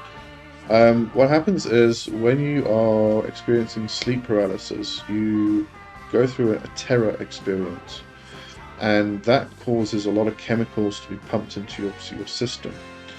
And because you are half awake and half asleep, your body's not moving but your mind's awake, you actually it's often hallucinations, that you see the shadow person or the hat man standing at the bed, or the foot of the bed, or at the side of you, or something like that. It's often hallucinations which are caused by the chemicals that are actually rushing through your body. You're in a state of terror, and that's what causes it. So that's often how, I think, should be how that's explained. But yeah, I don't think that's actually spirits, to be honest with you. I think it probably is the chemicals which are causing hallucinations. Ace sent me a very cute heart. Thank you. Yolandi, Google user, there are a lot of theories surrounding the Hatman. Some say it's aliens, some say it's spirit. As far as I know, there is no consensus on it. Yeah, I don't think there is. It's kind of like a biological explanation of it instead of the chemicals. That's a thank you. Thank you, sir. It's a pleasure. I'm not sure. I can't remember what saying thank you for them. It's a pleasure. And if you're saying thank you to somebody else, they said it's a pleasure. Use thanks, I'll research more. It is an interesting topic. During your research, actually, what you might want to include is the hypnopompic state as well. We were talking about this a few weeks back, I think, and I got cut off. So yeah, I actually went to go check on what hypnopompic, the etymology of it.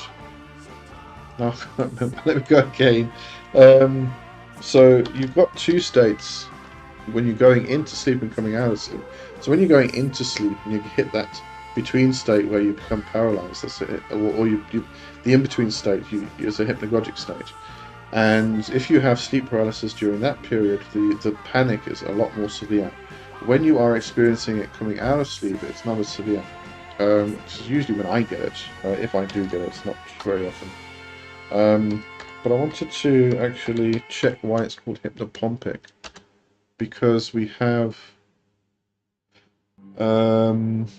psychopomp, which is referring to helping the dead move across, and the reason for it is that the pomp part of the word comes from the Greek pompa, Pompe, however you pronounce it, and actually means sending away or to send. So it makes sense. You know, psychopomp is the aspect of sending the dead away or across. So, and this is the sending away sleep. So you're moving, you're coming out of sleep, but you're in that in between state.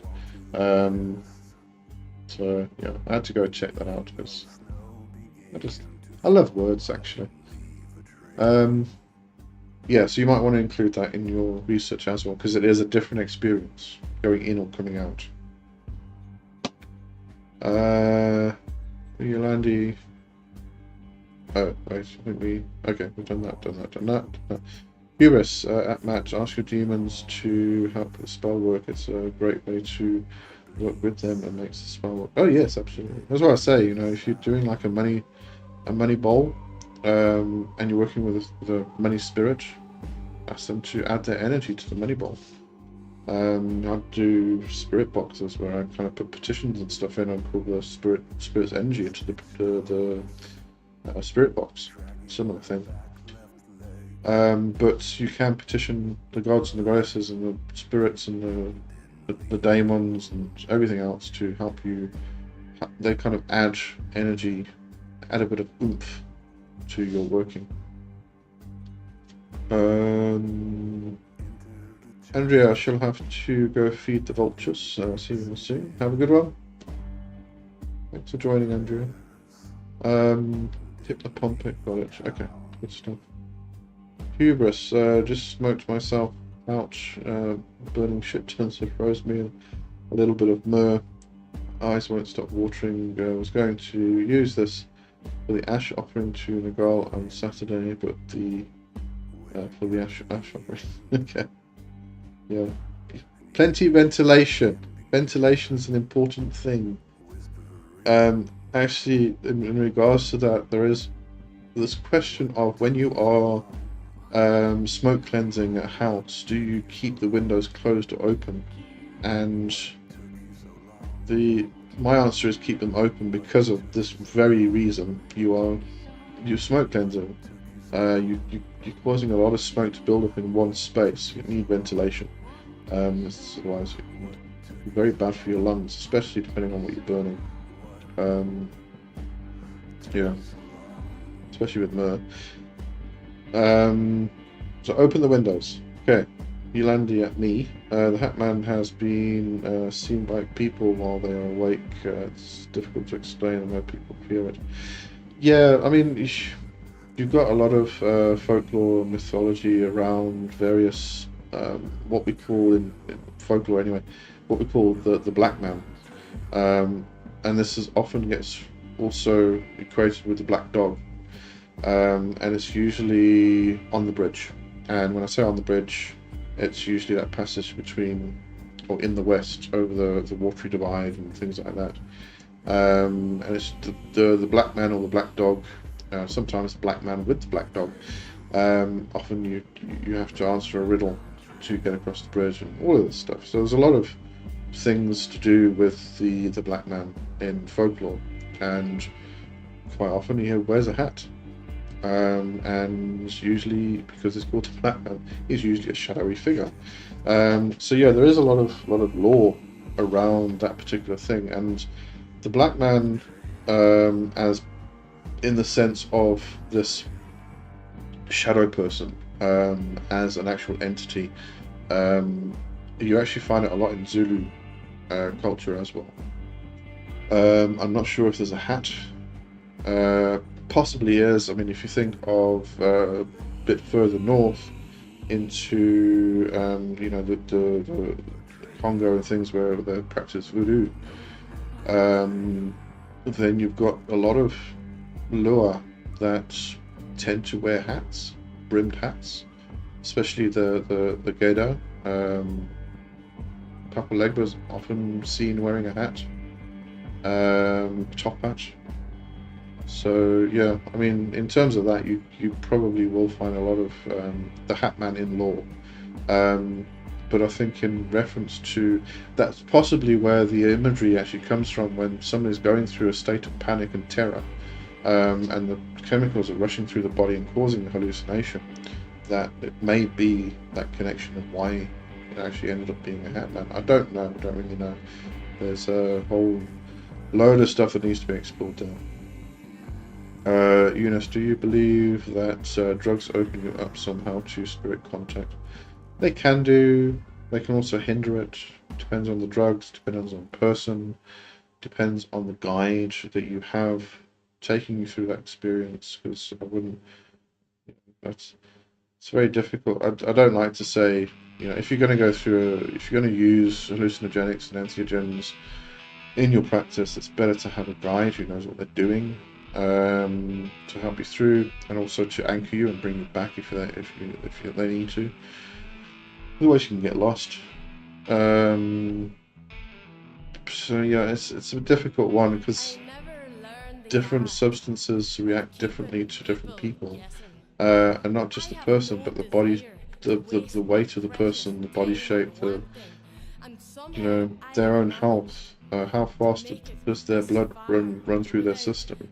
That's going to affect how the substance actually goes through them. So yeah, it's a whole area of chemical stuff and whatnot that cannot be generally interpreted, if I can put it that way. Luna, I haven't had a sleep paralysis. Sorry, hold on a second. Let me just scratch my eye because it's very itchy and I can't see anything when I do this. Right. Luna, I haven't had a sleep paralysis experience since I started putting up shields before I sleep. Smoke cleansing. You also need to give an escape route for negative energies. Keep them up. Yes, absolutely. Yeah. Shielding's a really good thing.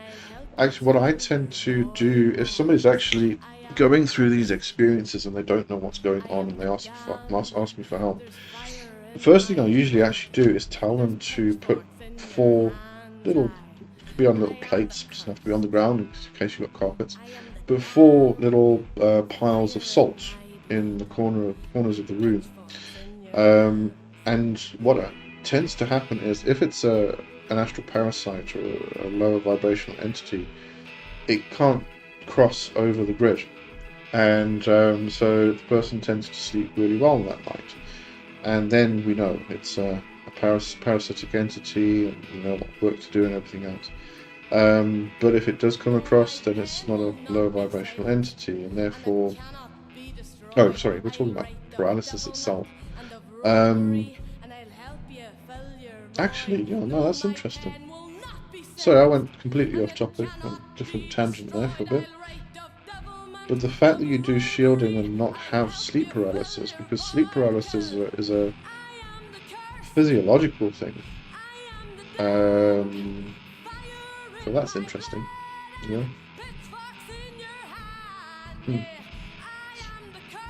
Okay. Moving on. So I went off on a tangent with that one. Eurus, I leave an upstairs window open so baddies have an escape. It's actually quite funny, we were talking about this once.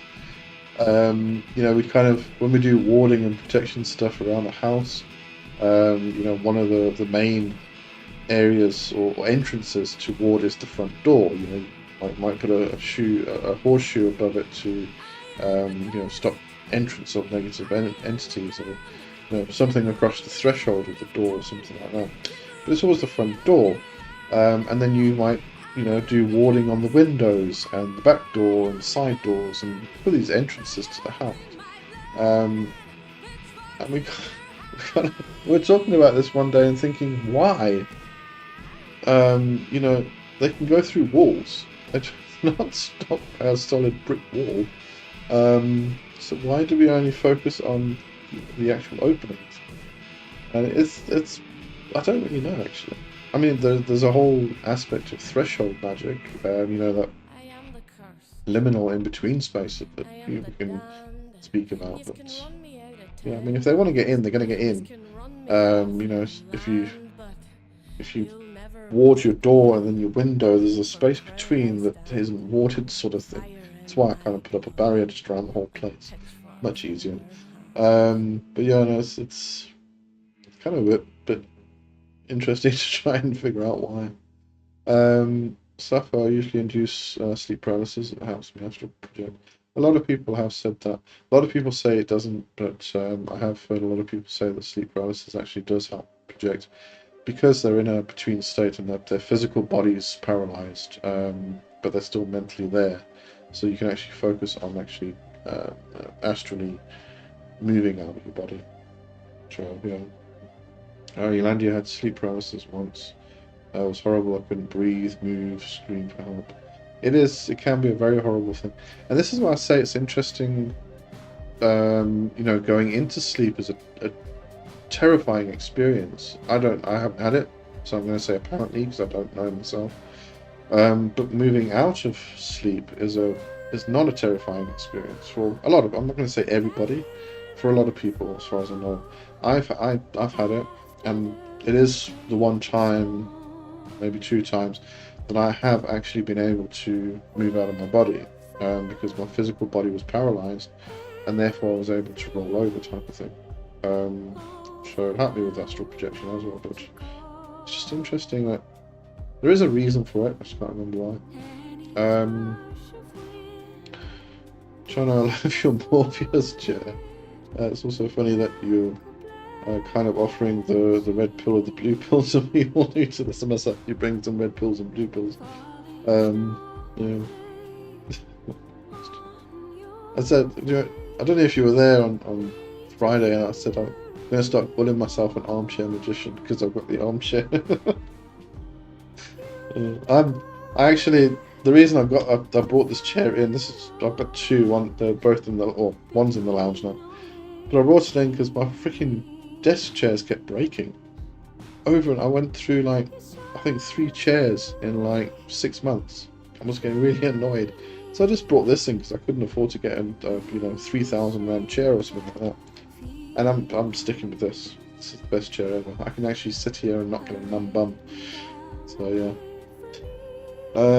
Sappho, the last good one I had, I was on this place made of pure light. That one was amazing. No, I don't use drugs. I swear it was so pleasant. I felt like I was everywhere. That's good. Yeah, you can have some really, really nice experiences with planes of existence. I've often gone to meet ancestral spirits actually, and what I would, depending on what model I'm using, then we would probably call it the upper world. But it was kind of this road, but it was made of light, kind of like going through the air. It's really cool.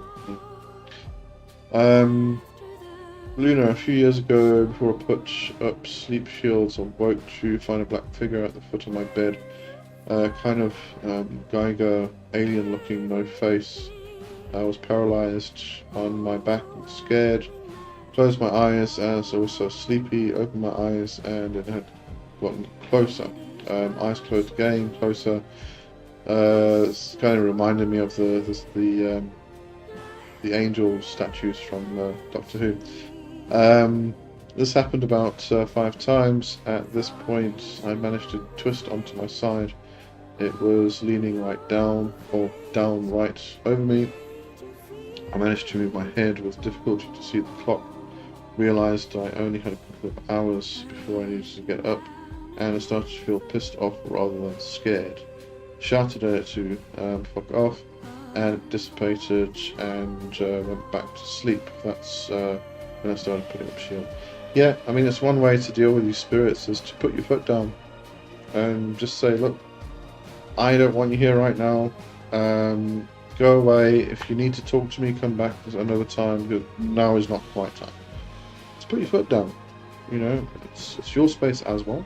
There may be spirits that live in the house, which makes it their space, but don't forget that they have to remember that it's also your space, so they have to recognise that. Prince, sleep paralysis is like subconscious hitting a wall to enter lucid consciousness. Folklore helps with breaking down that wall, like having a psychosomatic daydream. Interesting. Yeah. What was there was Somebody was asking about which spirit from the glacier you can work with for astral projection, and a lot of people actually recommended Bathin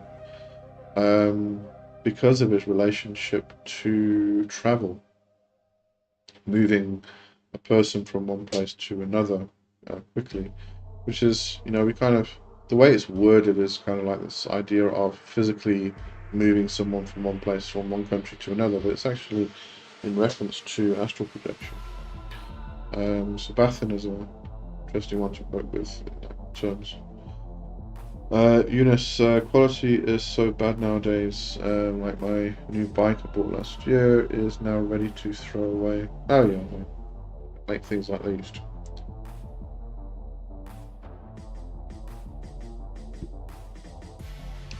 Match. Besides comedy books, Lescues of Solomon and Grimoire and Verum, your own, what are some other grimoires or books on magic and demons you can suggest? Is Coetting worth reading? Stay away from. Look, it's your choice, but I'm going to say stay far away from Coetting and anybody who is in this camp. To be honest, yeah, I don't like supporting anybody who has affiliations with neo-Nazism and etc. etc. etc. So what other books can I suggest? Let's have a look. I wonder if William Blake books are now available, because they were very good. Let me just check. Let's go to Amazon.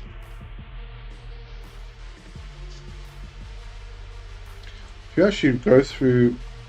Oh, hang on, this is... The Connolly's site actually has a list of authors which are worth looking at. I'll have a look for that now. William... Was it William Blake? Yeah, William Blake. Oh, it wasn't William Blake, that's the poet. Hold on, let me go to my Kindle. Easier.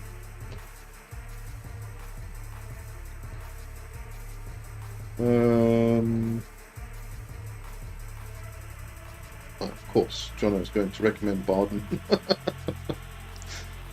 Let me just look at this guy's name.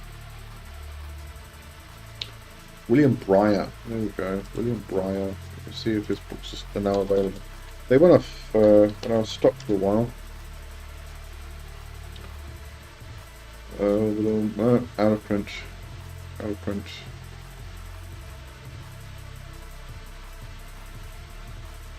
Why they're not in print anymore? Let's have a look. I assume you're specifically looking for books on demonology. David Thompson's actually not too bad. He's got quite a few books out. Frater Acher, Acher. Have a look for goetia.com. It's got a weird spelling, so let me just put it in here.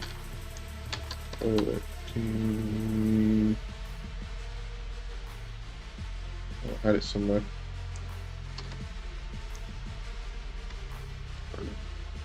That doesn't pull anything up. Hang on.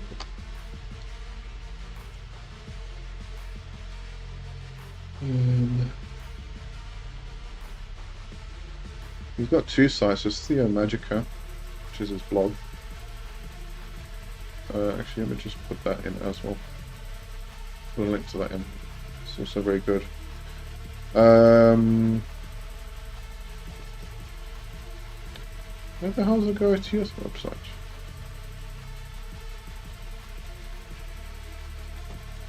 Does anybody know what the Goetia website spelling is? I'll find it now. He spells it weirdly. It's not even the Greek spelling as far as I know.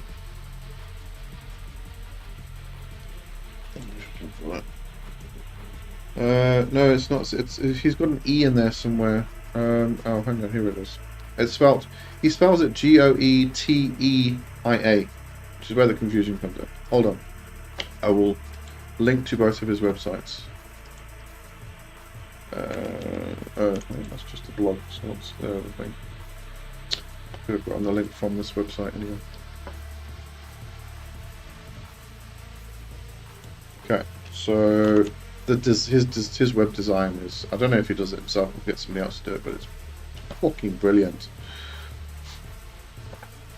Okay, so this is the one, and you go to tier.com.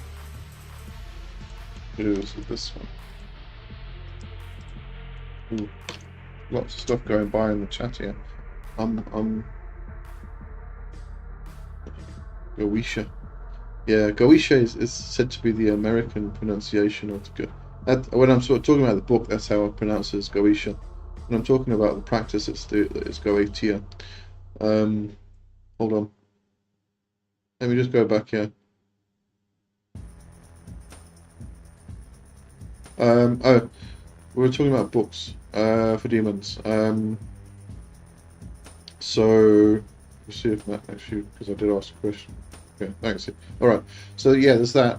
If you actually do want some interesting reads regarding the grimoires themselves, Jake Stratton Kent, go and look for any of his books. They're brilliant, absolutely brilliant. His examination of the Grimorium Verum and the overlap of all the grimoires together. And he's got a book called The True Grimoire, which is fascinating. It's brilliant. Love it. So go and have a look for Jake Stratton Kent. I was going to have a look for. Sorry, everybody. I'll get to the questions just now. What was Connolly's demonolatry site called? Was it called Demonolatry? Demonolatry.org.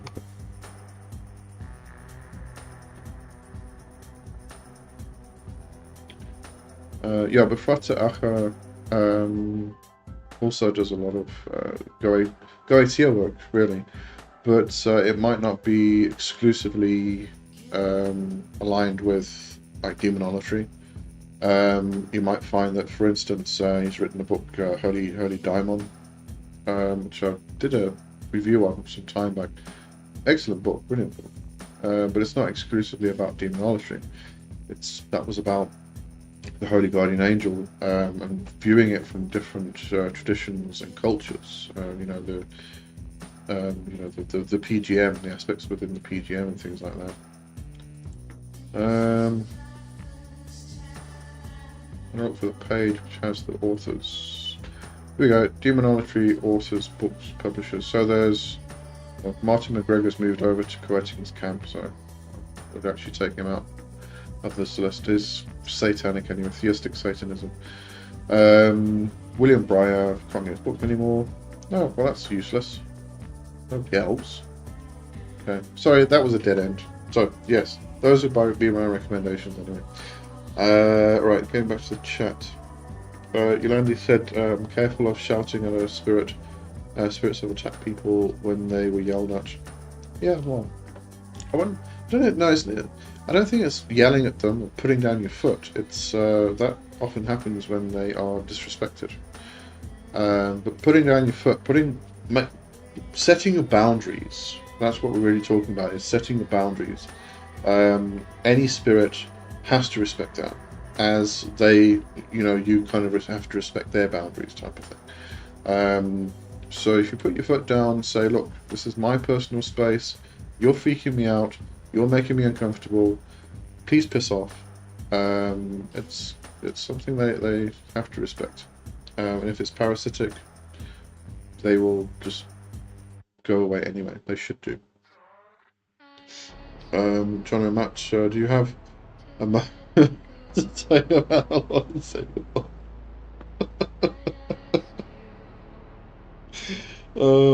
Just in case anybody's new here, Jono is in love, besides Luna, is in love with Franz Barden.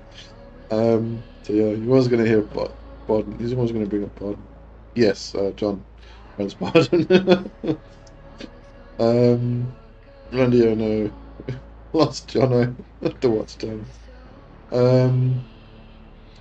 Luna, John Rivers, yes, the one and only.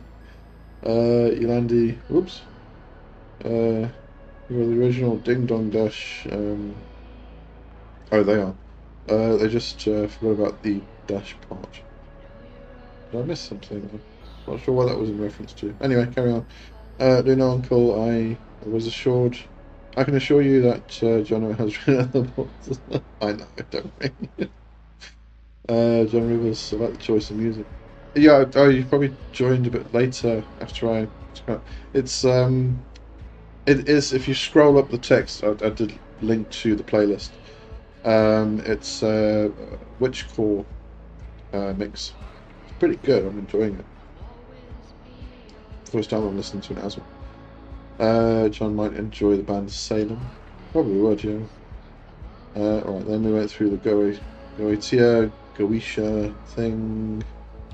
Sappho, oops, not skipped again, hold on. Sappho, I did have one crazy experience with Beelzebub.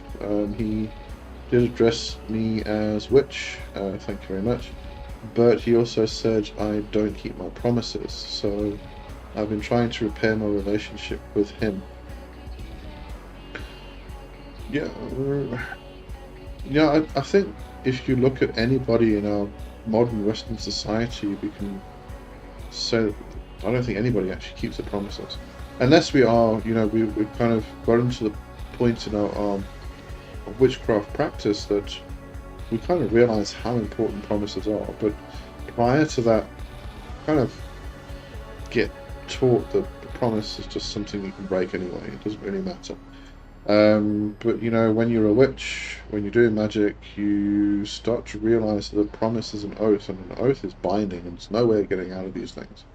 So you become very careful about what you say. So it could be a reference to possibly promises that you made in the past before you had this realization. I'm not sure. Because I do think we all went through some stage in our lives where we just didn't think promises were that important.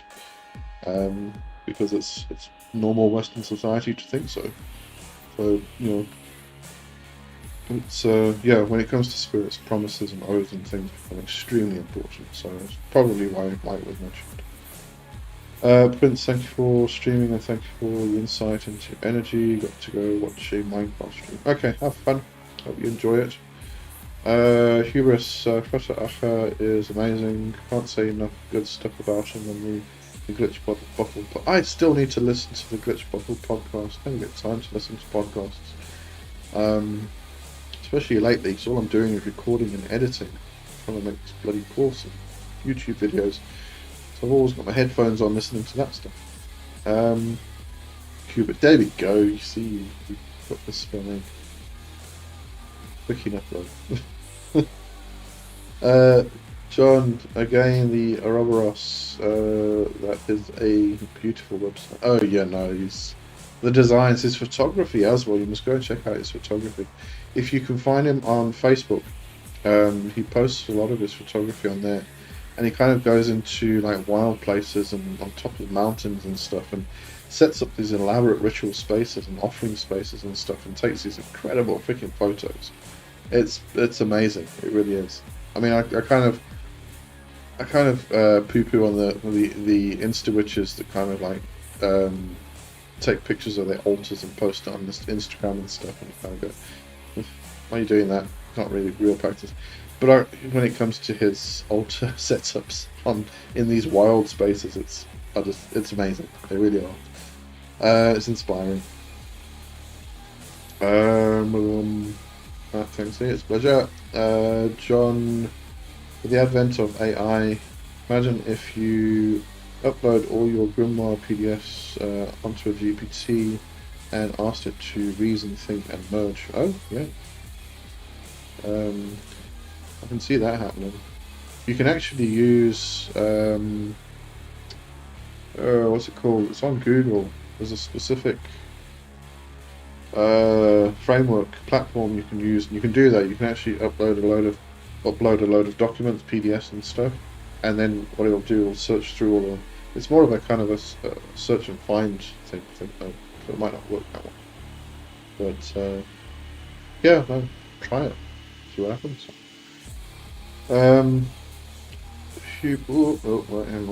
Hubris. His Instagram is awesome. Oh, there we go. Yeah, is awesome. He shares a lot of his Goetic writing. Yeah, that's brilliant. Luna, it was definitely a boundary setting exercise. It was using my natural authority. Yeah, no, it works very well. And I think, you know, when we do when we set up walls and protective spaces, that setting boundaries is what a lot of what we're doing. You know, we kind of have the ward there to kind of help us assert ourselves. It's really it, asserting ourselves and setting our boundaries. Johnny said Miller's consorting with spirits is kind of good for all types of spirit work, demons, angels, ghosts, anything. Yeah, no, it's a great book. Well, all of Miller's books are good though. Yeah, so there's another one, Matt. It was Matt that I was asking about the books. Miller's consorting with spirits, very good. Miller takes kind of a broad approach to all of this as well.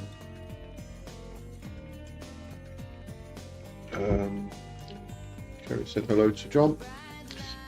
Hubris, if you haven't read Goetic Atavisms yet, I highly recommend a review. I can't.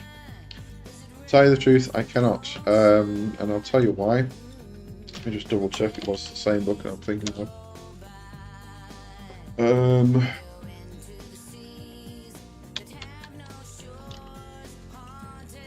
If someone wants to send me the book, it would be cool, but it's probably going to get lost in the post. Okay, first of all, it's currently unavailable on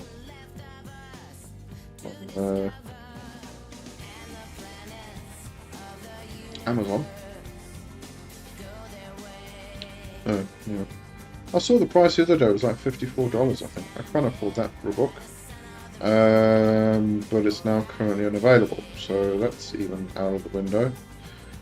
And that's the only place, and it doesn't look like there's any digital versions. There's no Kindle, it's not on Everand. No PDF anywhere. Just double checking. Yeah, no, it's currently unavailable. That's Goetica. Yeah, no, not available. Cannot get the book, so can't read it. I was checking this the other day.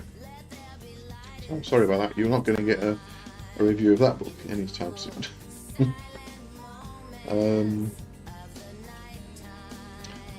Akron Craig Sleed, an awesome job with that one. I'd love to read it, but yeah, I'll have to see. I'll have to see if it comes up again. Alright, Luna said, did Rata Aka write a chapter in the HGA book?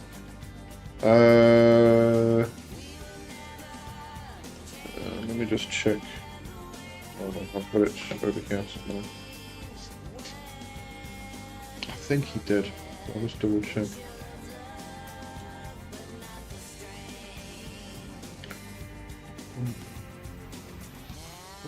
Under here.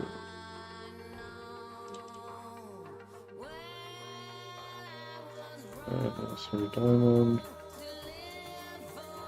There we go.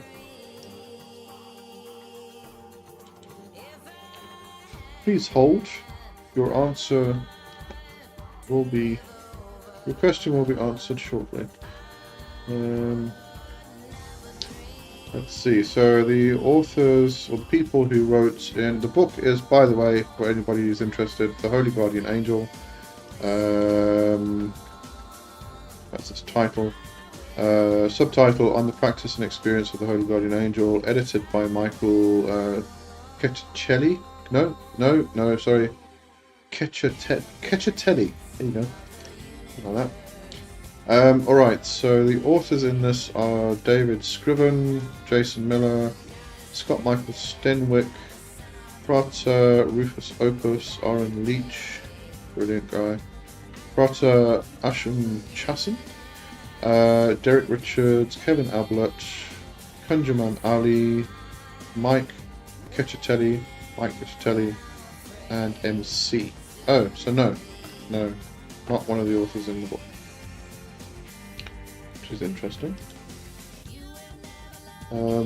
Yeah, great book, by the way. If you want more information about the Holy Guardian Angel from different people's perspectives, and it kind of breaks it down into parts. You know, the pre-work, during the work, after the work, when you actually have knowledge and conversation, and what to do. You know, the stuff you need to go through and understand after you've done the work, because once you've reached knowledge and conversation of the Holy Guardian Angel, that's like just the beginning.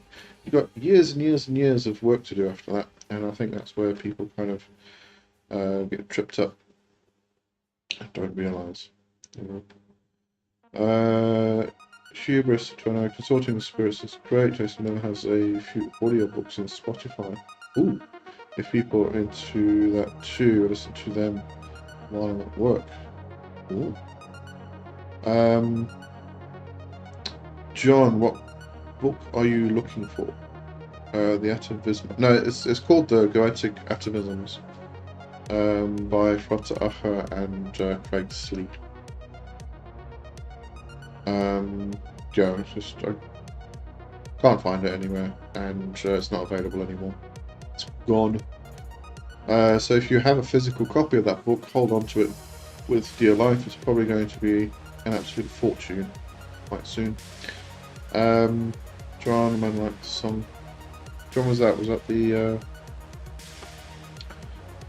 Where are we on the list? Oh, please come way down.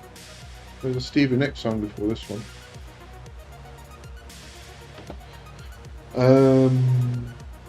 Do you know your HGO? Yes, I do. Yes, I do.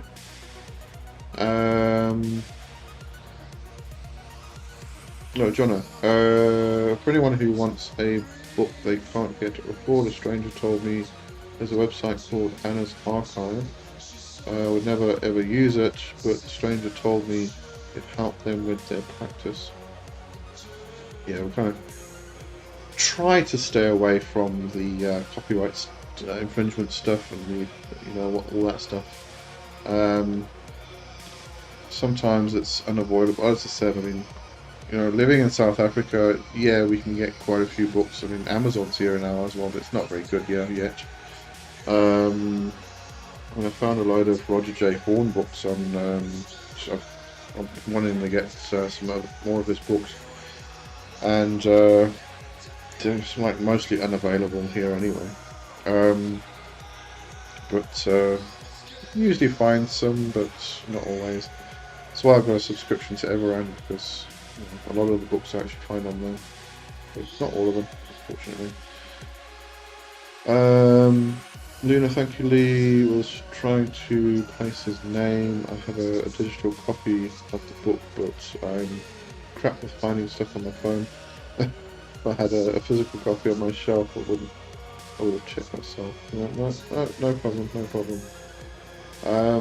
Hubris is because Goetic Atavisms is going to be added to his Collectanea Goetica, which I believe is the full collection of his Goetic works in order of how he thinks they should be presented. Oh, cool, okay, I'll look out for that. Hopefully it doesn't cost an absolute fortune. John, cool man, also live in South Africa. Oh, where are you in South Africa? We've got a few South Africans on here. Joburg, Cape Town, East Rand. Yeah. Oh, that's the end of the chat. I can drink my hot chocolate now. Victoria, okay, you're not too far away from me.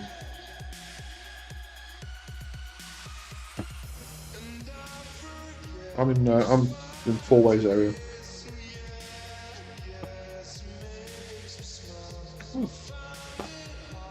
This is a bloody good version. I was going to tell everybody who the artist is, but you can see on the top of the screen. Fraunhofer diffraction. Okay. Yeah, no, it's interesting how many people are actually in South Africa. You know, following witchcraft, demonology, and all that stuff. It's quite interesting. John, I thought this was an international channel. It is an international channel. I just happen to live in South Africa. I was born in England, so I am an international person. And there's lots of people from all over the world. So it makes an international channel. There you go. Greetings again. I have a question. I wanted to know, when I make a pact with a spirit, how many times a day should I light a candle and incense for it? Also, if I make 3 requests and the spirit fulfills 2, but not the third one, does that mean I don't have to keep my end of the deal either? Is that correct? So, alright, so if you made a pact with a spirit, it depends on what you put in the pact. That is all part of the pact. You agree to doing certain things in exchange for them doing certain things. It's a contract. And it's binding, it's an oath, it's a promise. So that should have been in part of the contract itself. So if you're asking that afterwards, how many times a day should I light a candle, incense for it, then you probably should go to the spirit and ask them directly, because that's just all part of the agreement. If you've made 3, let's see, if you have made a pact, a contract, an oath with a spirit, I'm assuming those 3 requests were in the contract itself. If 2 were fulfilled and the third one wasn't, is it still coming into fruition? Is there still a period? Did you assign a period of time so that you know if it's been fulfilled or not? Because you could say I want X, Y, and Z, but you don't give a time frame. So 6 months later, you kind of think you have it wasn't fulfilled. Spirit didn't do it, but you didn't specify a time frame. Therefore, they could bring it in 10 years' time. Doesn't mean they haven't, that they have neglected their part of the deal. Another part of making pacts is to communicate with the spirit. Don't just write something saying you want this and you will give them that without confirming with the spirit first. And if that requires using a pendulum to talk to them and get yes or no answers, then that's what you need to do. Because if you just say, you will give me this and I will give you that, and you haven't communicated this with the spirit, they could be sitting there going, no, I don't want to do that for you. Maybe we should do this other thing instead because it will be better for you, or whatever the reason may be. But this is all about communication with the spirit. You don't make a pact with the spirit without communicating with it. A good example of this was something that somebody came to me a few years back in regards to their son who had made a pact with Beelzebub. They took the whole Hollywood approach and said, in 10 years' time, you can have my son. And then 10 years down the line, they started getting into accidents and stuff, and they thought, now all of a sudden the spirit's got to take their son. And when I spoke to Beelzebub, he said that the kid kind of made this contract and said, I'll do this, you give me that. And Beelzebub sitting there going, no, no, no, no, no, no, no, no, no, no, no, no, we're not going to do this. But there was no communication. The kid didn't know how to actually do this, and she didn't know how to communicate with spirits or any of that, so he didn't hear Beelzebub going no. Eventually Beelzebub just cleared off, and an astral parasite came along and attached onto it. So you've got to be careful with these things. This is why I say, pact making is a very specific thing. It's an extremely binding and can be a quite a dangerous thing. So rather stay away from pacts and contracts. Build relationships with spirits, and then you're actually communicating with something that you want to work with, and not a parasite, because you've also got to include discernment into this. So there's a whole lot of stuff that you've got to take into consideration. Alright, so getting back to chat. Yolandi, I want to move up to Four Ways area. Cape Town is not what it used to be. Yeah, it sounds like I keep saying it's quite dangerous by the sounds of it. John, yeah, I like the remix, but I have a gripe about Kurt Cobain because of Courtney Love and the Suspicious Circumstances. That was a long time ago. Don't think about that anymore. Yeah, the accent throws me. Yeah, sorry about that. Jono Kerry leaded the whole Brahman ritual to meet the HGA. I watched his YouTube series start to finish. It's amazing stuff. Uncle Lee got a bit loopy at the end of the ritual. Oh yeah, but in a weird, good way. I did actually. Yeah, it was a bit of a strange. It was a very strange experience. Very good, but strange experience. Yeah. You know, weirdly enough, I went looking for. I had my whole diary journal that I kept while I was going through that ritual, and I had it in digital form, and it's gone after I did that series. So I'm glad I got that series because I kind of basically read from the diary. I replaced names and stuff like that. But yeah, that's my only record now. It's just gone. It's disappeared. Yeah, I kept it on an external drive, and then I put it onto Google Docs. Can't find it anywhere. Yolandi, just don't buy packs from Etsy. Oh yes, that's a bad thing, and that's just a waste of money. Really is. Kerry, well, I missed this. Oh, that was right at the beginning of my channel. Bloody hell, it was like years ago. I was trying to find something to actually make videos about. Well, that might be a good one. I'll have to go through this video. There is actually a playlist, so I looked through the playlists, and it's one of the really old ones. In fact, I think it's one of the first playlists I ever made. Yeah, near the start of the channel. John, do you actually hear spirits, or does it come as impulsive, intrusive thoughts? I worry that I am too all over the place mentally to actually know if rituals work. You won't actually hear them as you know, audibly. If you do, you've probably picked up an astral parasite. Communication usually comes in impressions, thoughts, feelings, images, you know, all of that stuff. So that it is, as you said, impulsive or intrusive thoughts. If you start hearing them audibly, then you're going to have to really start questioning what's actually contacting you. But yeah, I mean, all over the place mentally. It's everybody really. It's just practice, you know, keep practicing meditation and one pointed focus and all that stuff, and it gets a bit easier.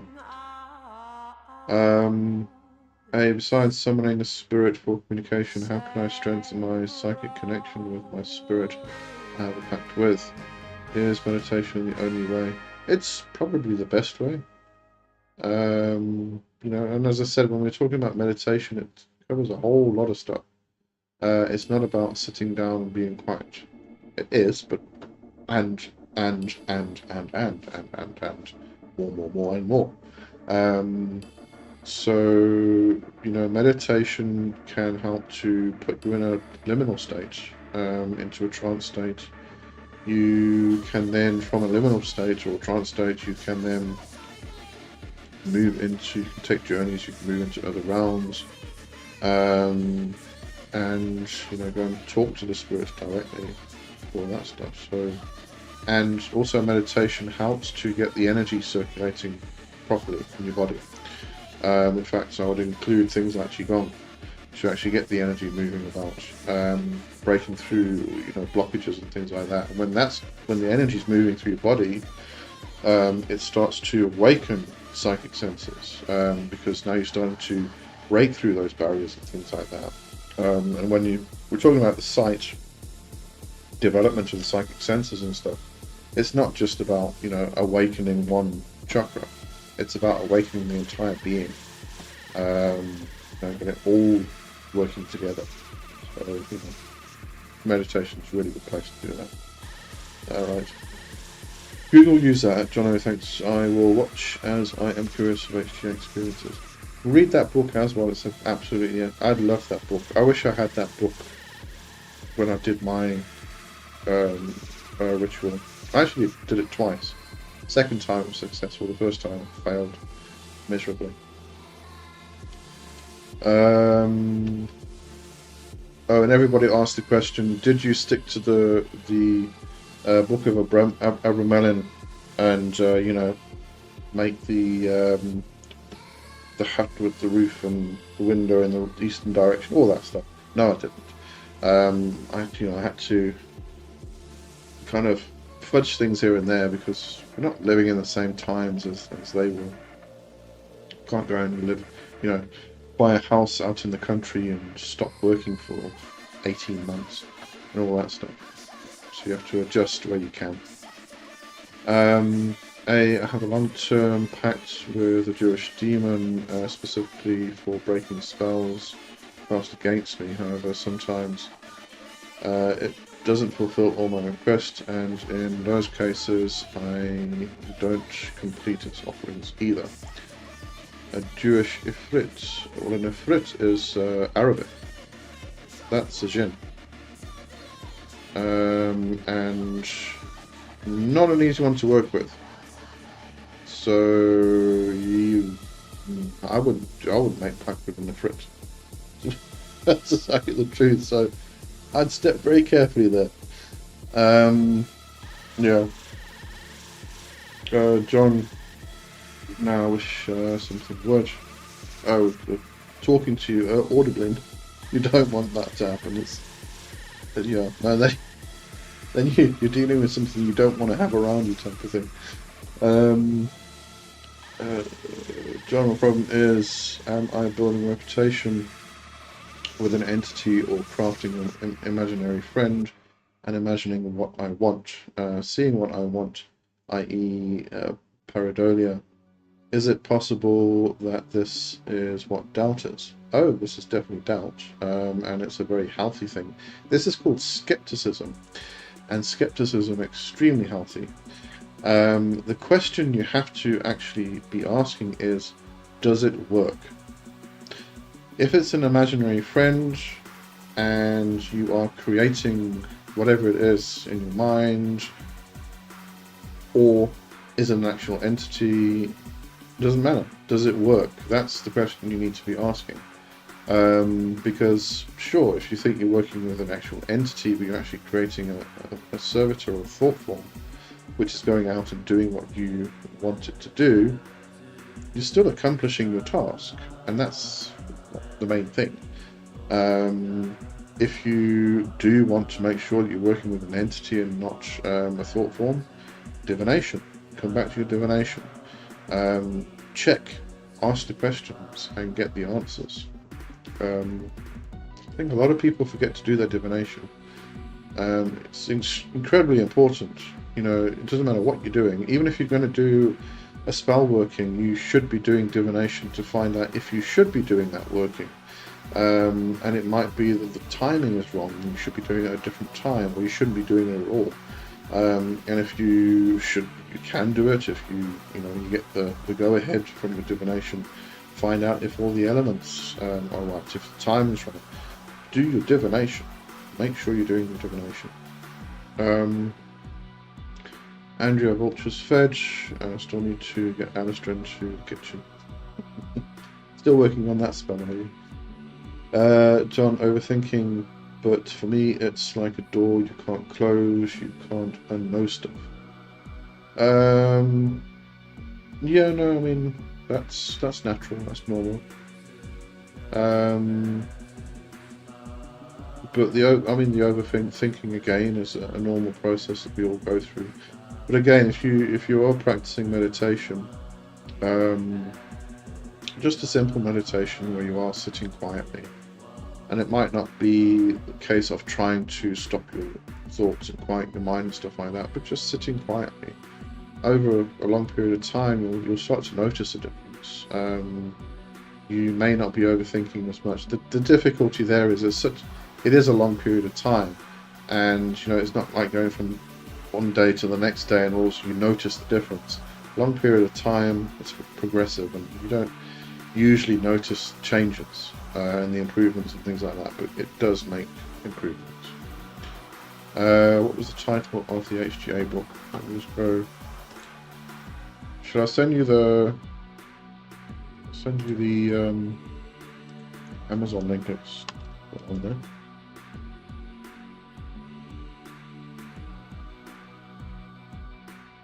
It's called the Holy Guardian Angel. It's it's written by or includes a lot of different authors. A compilation, that's the word. Holy Guardian Angel by Michael Chettetti.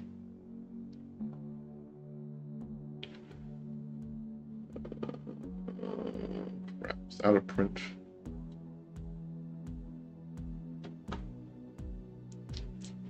I'll send you the link anyway so you can see what the book looks like. You probably actually might find this on Internet Archive. I'll just send you this link because it's shorter. So I'll send that through in a second. Just waiting for the thing to stop loading. Where was I? John and Andrea call. Who is Alistair?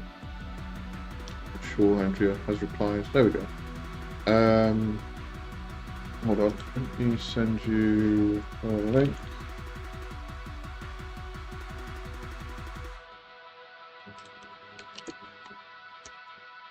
It's one of those books that got such a generic title that sometimes it's difficult to find. Alright, Sappho, I wouldn't want to do it. Sometimes they get into a habit of wanting too much, wanting more than what you're open to providing, in my opinion, is a deeper connection with that. Depends on the spirit.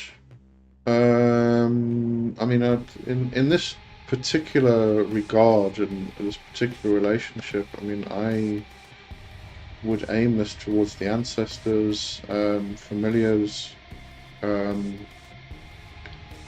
because they're familiar, they're familiar to you, and familial, as in your family, your ancestors, and all that stuff, and they're easier to work with. They are they're protective. They guide, they guard, and they make sure that you don't find yourself in trouble. And familiars as well. They're there to protect and to help and guide you. But if you then start, if you start working with external spirits, and you start making pacts with them, demons, gods, etc., angels, etc., then it's a bit more difficult to work with. You've got to make sure you know how to do discernment, and definitely how to do your divination to make sure that you're not picking up a parasite or an imposter. I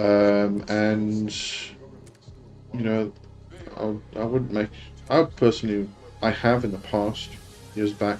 I've still got one that I think has ended with Belial, but I'm not entirely sure.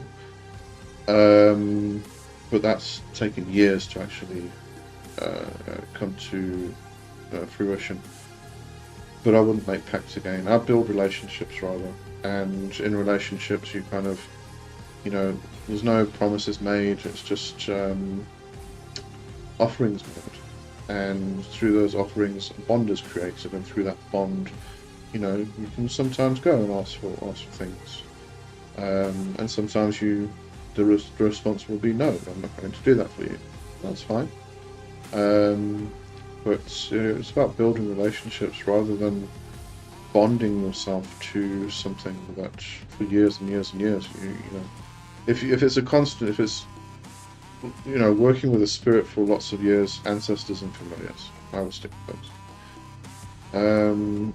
Andrea, it's about that. John, our YouTube is throttling my live chat. I keep having to refresh to see the comments Uncle Lee is reading. But yeah, I had a bit of a connection problem earlier. So it's probably just internet connection. John, thanks for the answers. That makes absolute sense. That's good stuff. Sappho, yes, another question is Abraxas good to work with? I have no idea. I've never worked with Abraxas myself, so I couldn't really tell you. Never been on my scoreboard. Luna, that's why I've got a digital HGA book. I wish I had a hard copy, but none to be had. I know, I actually, the scary thing is, there's a lot of traditional witchcraft books that I had years ago, and I sold them because I needed the money at the time, because I was, you know, a young, silly kid who had a child and was trying to buy nappies and food and stuff, and I had to sell books to stay afloat sometimes. And I mean, one of them, let me actually find. Roebuck in the Thicket, I had. I actually have a friend here who's got this book, physical copy. Why are they not giving prices? Oh, here we go, $275. There was also the other one. No, it wasn't Sacred Mass, Sacred Dance. Oops. It's very bad spelling. Here we go. Sacred Mass. This is a great book, by the way. Sacred Mass, Sacred Dance by Evan John Jones. Oh no, it's only $21. Okay, well, that's cheap. Anyway, a load of books that I used to have, but all of a sudden the prices went crazy. 35 years of trying to get him into the kitchen. Not going to work that well, not easily, is it? Don't know, I was too harsh in the Friday Discord chat. Meditation is a good thing. Since the chats I've been watching myself, and the skills I got from meditation years ago do help me every day. Yeah, I mean, it's meditation. Meditation's kind of the cornerstone to all of this. If you want to do anything within magic and spirit communication, all of it, meditation is vital. You've got to do it because it helps you with helping to quiet the mind, kind of shut down the monkey mind type of thing. But it helps with one-pointed focus, which you need during spell work, and when you're doing journey work, things like that. Because especially if you're doing journey work where you're sitting down and getting into trance state, meditation helps with the trance state, getting you into that liminal trance state thing. But when you're doing that, you're going on this journey into this other world, but you're also conscious of your physical body, sitting or lying wherever it is. And if you're not trained in one-pointed focus through meditation practice, you kind of keep getting pulled back all the time, and it's a bit distracting. So again, meditation helps with that. It just helps with some things. It's just one of those things that should be done by everybody. Because of ADHD, it's really hard for me to meditate. Can someone with ADHD still strengthen their connection with the spirit and be able to communicate with the spirit? I think yes, absolutely. Obviously, with neurodivergence, make sure you're getting the proper therapy, treatment, whatever you need. Depends on your own personal case, because that will help. But at the same time, meditation, there's a lot of ways to meditate, as I was saying earlier. And if you suffer from ADHD, there's ways to do meditation which can help you with your ADHD. Try and think of anything that gets you into hyperfocus, and see if you can incorporate that into your meditation. And you don't need to sit still to meditate. You can walk to meditate. There are walking meditations. Qigong, Tai Chi, all of those things help with energy flow, but they're slow movements. Not yoga can also help if you are doing yoga, not in the sense of Western kind of like health, the health kick thing, where you kind of like doing yoga to try and get fit and healthy and a good body. That's not what yoga's about. The word yoga or yoga actually means union. It's about finding union with the divine. I mean, if you're doing hatha yoga, you're finding yourself in positions which can be quite painful. which kind of brings you back to the idea of death postures that Austin Spare spoke about. And those are really good positions to hold and get you into a meditative, one-pointed focus, trance state, liminal state. Neither, that's Spare used to call it. So there's a whole load of ways you can do this. It's not just about sitting down and being quiet, and you have to find the method that works for you. But keep practicing, keep trying different things, and find what really does work for you. And as I said, think of those things that bring you into hyperfocus. Those are the kind of things that you might want to try and experiment with in meditation, because that really is about one-pointed focus. You get into a state where you are in the zone, nothing else around you matters. You forget to go and eat and pee and everything else for hours. So try and see if you can go in that direction. Dragon, can you meditate and contact spirits lying down, or just a traditional meditation pose? You can do. The likelihood that you're going to fall asleep while you're lying down is quite high. You can elevate your back like a 45 degree. So semi-declined position is quite a good position to be in. But some people prefer lying down when they're meditating, or doing this kind of spirit work and things like that, because you may find that you do start to slip into a sleep, you get into that liminal state, that hypnagogic state, and if you can hold that for a long period of time, if you practice it long enough, you can hold it quite long. In that hypnagogic state, you can do quite a lot of stuff, not just have these random images come past. But it's that hypnagogic state when I do scrying I get into, and I kind of see visions and stuff. So that hypnagogic state is quite a handy little thing, actually. This is also my question, because due to a physical condition, I can't sit in a meditative. Don't have to. And again, asana, or position posture that you're actually sitting in. We're not in India, we're not yogis, we are not trying to get into lotus position or all that stuff. I cannot get into lotus position, my right hip will not allow it. So sit in a chair. I often meditate in this chair. I often do a lot of my magic work from this chair. I've also got my computer here, so I can put on binaural beats, for instance, and put my headphones on, close my eyes, switch off the lights, and really get into a really, really deep trance state, where I then go journey and things like that. So this is where I do a lot of my work. I've got another chair over here next to my altar, where I sit and do my morning meditations, and that's doing God posture, which is sitting. I can't do it because I'm going to go too close to the camera, but get a chair, sit on the edge of the chair with your bum.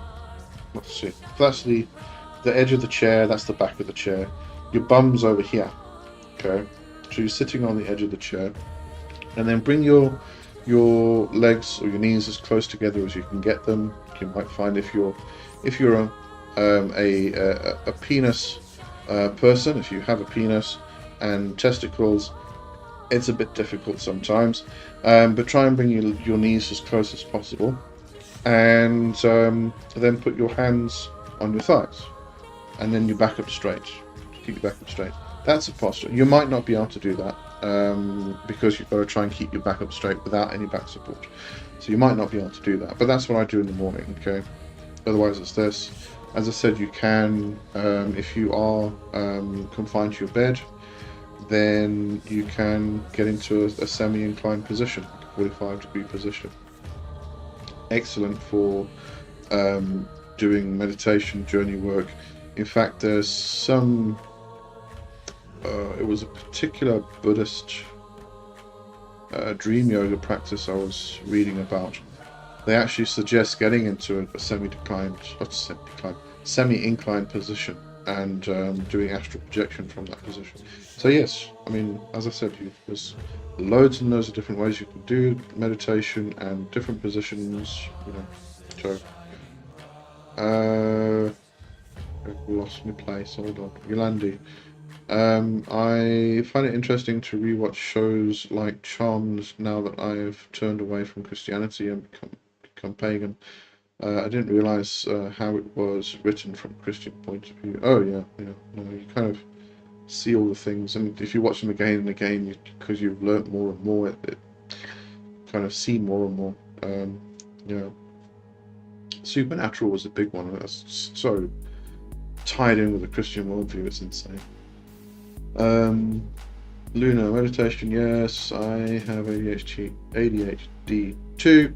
Meditation works wonders for me. Yeah.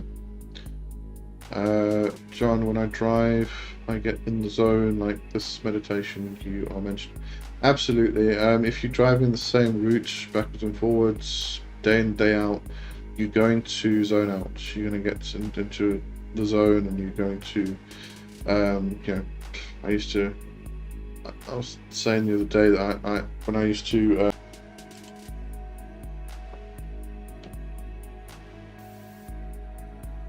No, I haven't been disconnected.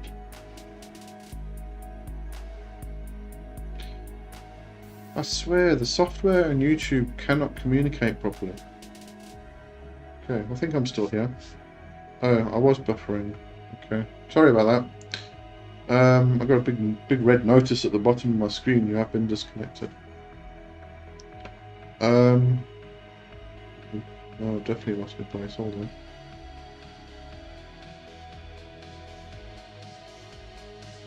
Divine is doing wonders for my abs. Good stuff. I need that as well. Finlandia, I work with venomous snakes to get me hyper focused. I don't recommend this for everyone. Oh no, I wouldn't recommend that to everybody. Yeah, I'm back. Thanks, Andrea.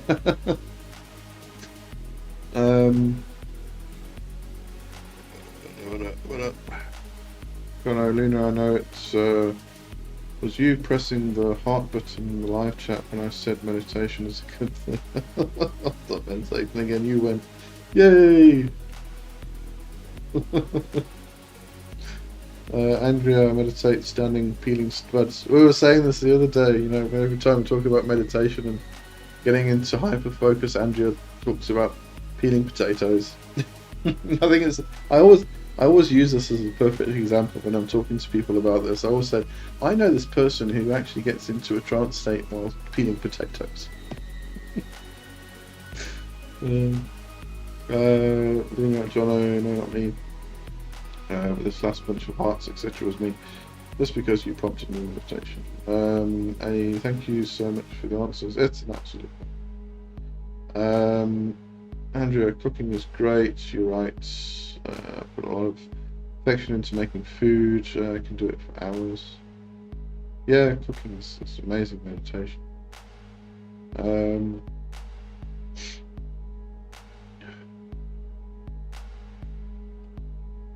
You know, talking about moving meditation, if you actually go and have a look into Zen Buddhism, and there is a specific term for it. Can't remember what it is, but what they do, they kind of walk in a square around the room. But it's a mindfulness practice, because what you're doing is you kind of going really, really slowly. So you put your heel down, try like step with your right foot, you put your heel down, and then you slowly let the foot come down so the ball of the foot touches the floor, and then your toes touch the floor, and then your left foot, heel down, ball of the foot, toes, and then slowly move your foot, your right foot, heel down, and you this is how you walk, and you just get so focused on the movements itself, you know, the actual action, the really, really slow movement that you're taking, and you do this, and you go backwards and forwards, or go in a square around a room or whatever, and just you can do this for hours, but it's incredibly focusing. You can do this with anything. You can do it while you're washing the dishes. You know, become mindful of everything you're doing, every small little thing that happens. So as you slowly put your hands into the water, and you feel the bubbles kind of tickle your skin as your hand passes through the bubbles, and then you hit the water and it's at a certain temperature, and you feel that on your hands. Become mindful of everything, little thing you're doing, and then everything disappears and you're focused on the one thing. That's meditation. And that's the aim, that's the goal, that's what you're trying to get to. In certain circumstances, as I said, meditation can cover a lot of different things. You could be doing meditation to just purely get into a trance state. You could be doing it to clear the mind quite and the monkey mind and things like that. But one-pointed focus is one of the main goals, and this is what you're really going for. Prefers, hi boss, skipping Italy, Germany to watch this. Thank you. Is that the soccer? I don't follow sports, so I wouldn't know. Oh, Luna said, Jono, I will get the duct tape out and fix your meditation problem. Oh, the domestic disputes today. Blah, blah, blah. Andrea, Tron, thank you. Yes, that's true. Food is much better made with love. And then I was buffering, and then I was back, and just keep skipping. Stop skipping.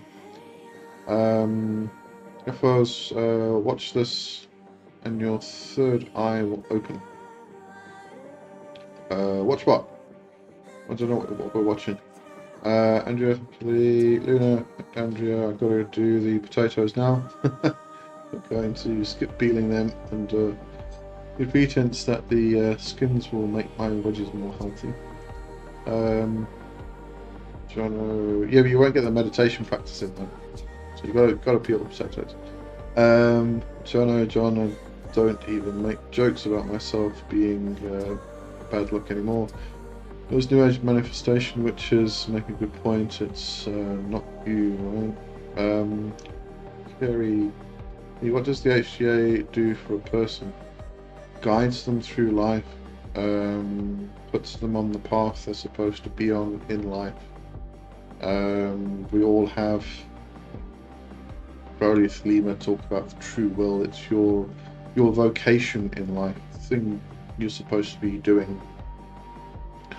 Kind of puts you on, guides you in that way. But I kind of, my view of the HGA is, I call it the personal daimon, and I find that it's made up of various fragments, pieces, and it's your soul. It's when you've got knowledge and conversation of the HGA that Crowley, the way Crowley puts it, it's about bringing all of your soul parts into union, so you become a whole being. Before that, you kind of fragment it, and I refer to the fetch beast and the fetch mate, which are very much in line with the lower self and the higher self.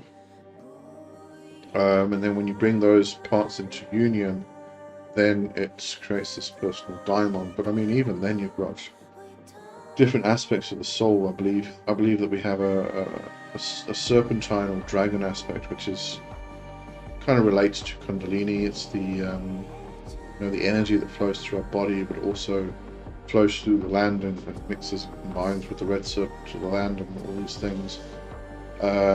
We also have familiars, I believe.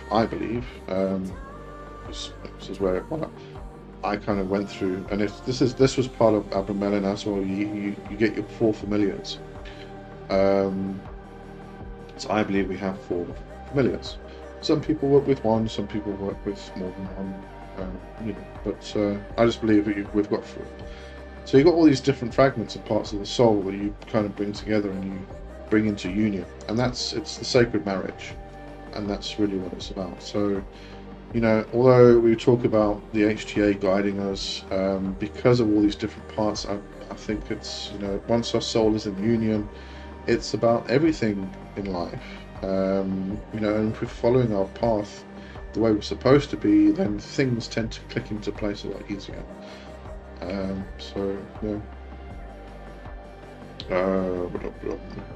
Where's 1 pointers? Yep. Football, soccer. Yes. John, I'm not joking. About what? I don't know what you're joking about. About cooking. Alright, anyway. Andy, somebody wanted me to read The Secret. My response is, if everyone reads it, it's not a secret. Unfortunately, that only covered like a portion of the actual practice. John said, fate, my astral chart, basically various facets, paradoxical at times. It's what I've been saying. Okay. I think I missed you there. Well, lost you there. John, awesome stream. Thanks, Uncle. What time is it? Oh my god, it's 10 o'clock. Bloody hell. Freaking hell. Okay, we're going to end the show now. I thought it was still like 8:30, 9 o'clock maybe. You guys are getting me busy. Alright, let me go through these and then we'll call it an evening or a day or a night or whatever.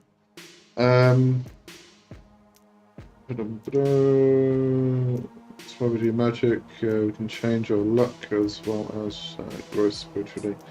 Yep. Yolandi, I went on a course through my work where we were taught you don't have to do anything. You choose to do things because there are consequences for our choices.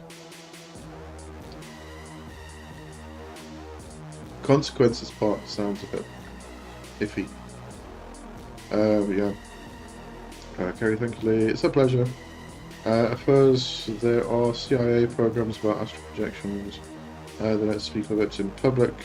World is awakening. Yeah, it's been a long time. It's also, if you go and have a look at not Robert Bruce, Robert Monroe, and the Monroe Institute. He also started. It was Robert Monroe.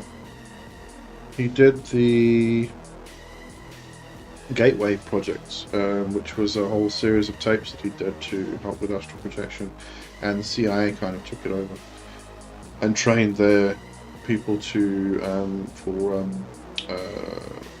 remote viewing and stuff like that. Stuff I always think of the HGA being your higher self and your fetch as the lower self. They are, you know, they are. If you go into Abramelin, they speak about the lesser demon and then the holy guardian angel. But when people kind of refer to the holy guardian angel, it's this complete entity, usually anyway. So you know, that's why I kind of prefer to call it the personal daimon. Although when I say that, people don't know what I'm talking about, so then I have to keep saying the HGA. But you know, I think everybody has kind of a different view, actually. I mean, some people say that it's part of you, it's part of your soul. Some will say it's completely disconnected. It's a complete entity on its own. It's an actual angel and things like that. So, again, different viewpoints. I found a way to capture spirits in photos under specific lighting conditions. Their images appear when the light shifts from dark to bright. I used this method to take pictures of a goblin and several Goetia spirits, and they showed up. The photos are taken with low quality cameras. That's interesting. Post that. That sounds quite good. Sappho would be wrong. Wacko would be wrong. No, you're not wrong. As I said, it's different interpretations. And I split the fetch into two parts: the beast and the fetch mate. Other people don't. So you know, again. You know, it's not wrong or right. It's just different interpretations. So that's why we communicate. You know, we let each other know what we're all talking about. Google user, thanks for the money there. Thanks very much. All right. Monroe, yes. Monroe, Luna, thanks to all. Okay, alright, thanks everybody. Yeah, I'm definitely going to bring this to an end. I didn't realise it was, it's past my bedtime. I've got to get my sleep in, you know. Okay, so I'll see everybody next week, and, you know, if you are part of the Obsidian Veil tier on Patreon or higher, I will make an announcement on Patreon, but the Obsidian Veil ritual is going to be next week, Saturday on the 29th. At first said spirits manifest both outside, but generally in your mind or attach them to your etheric body. Okay, I think you're making a statement, not a question, so I'm going to leave that there. Alright, okay, thank you everybody, that was a great chat today.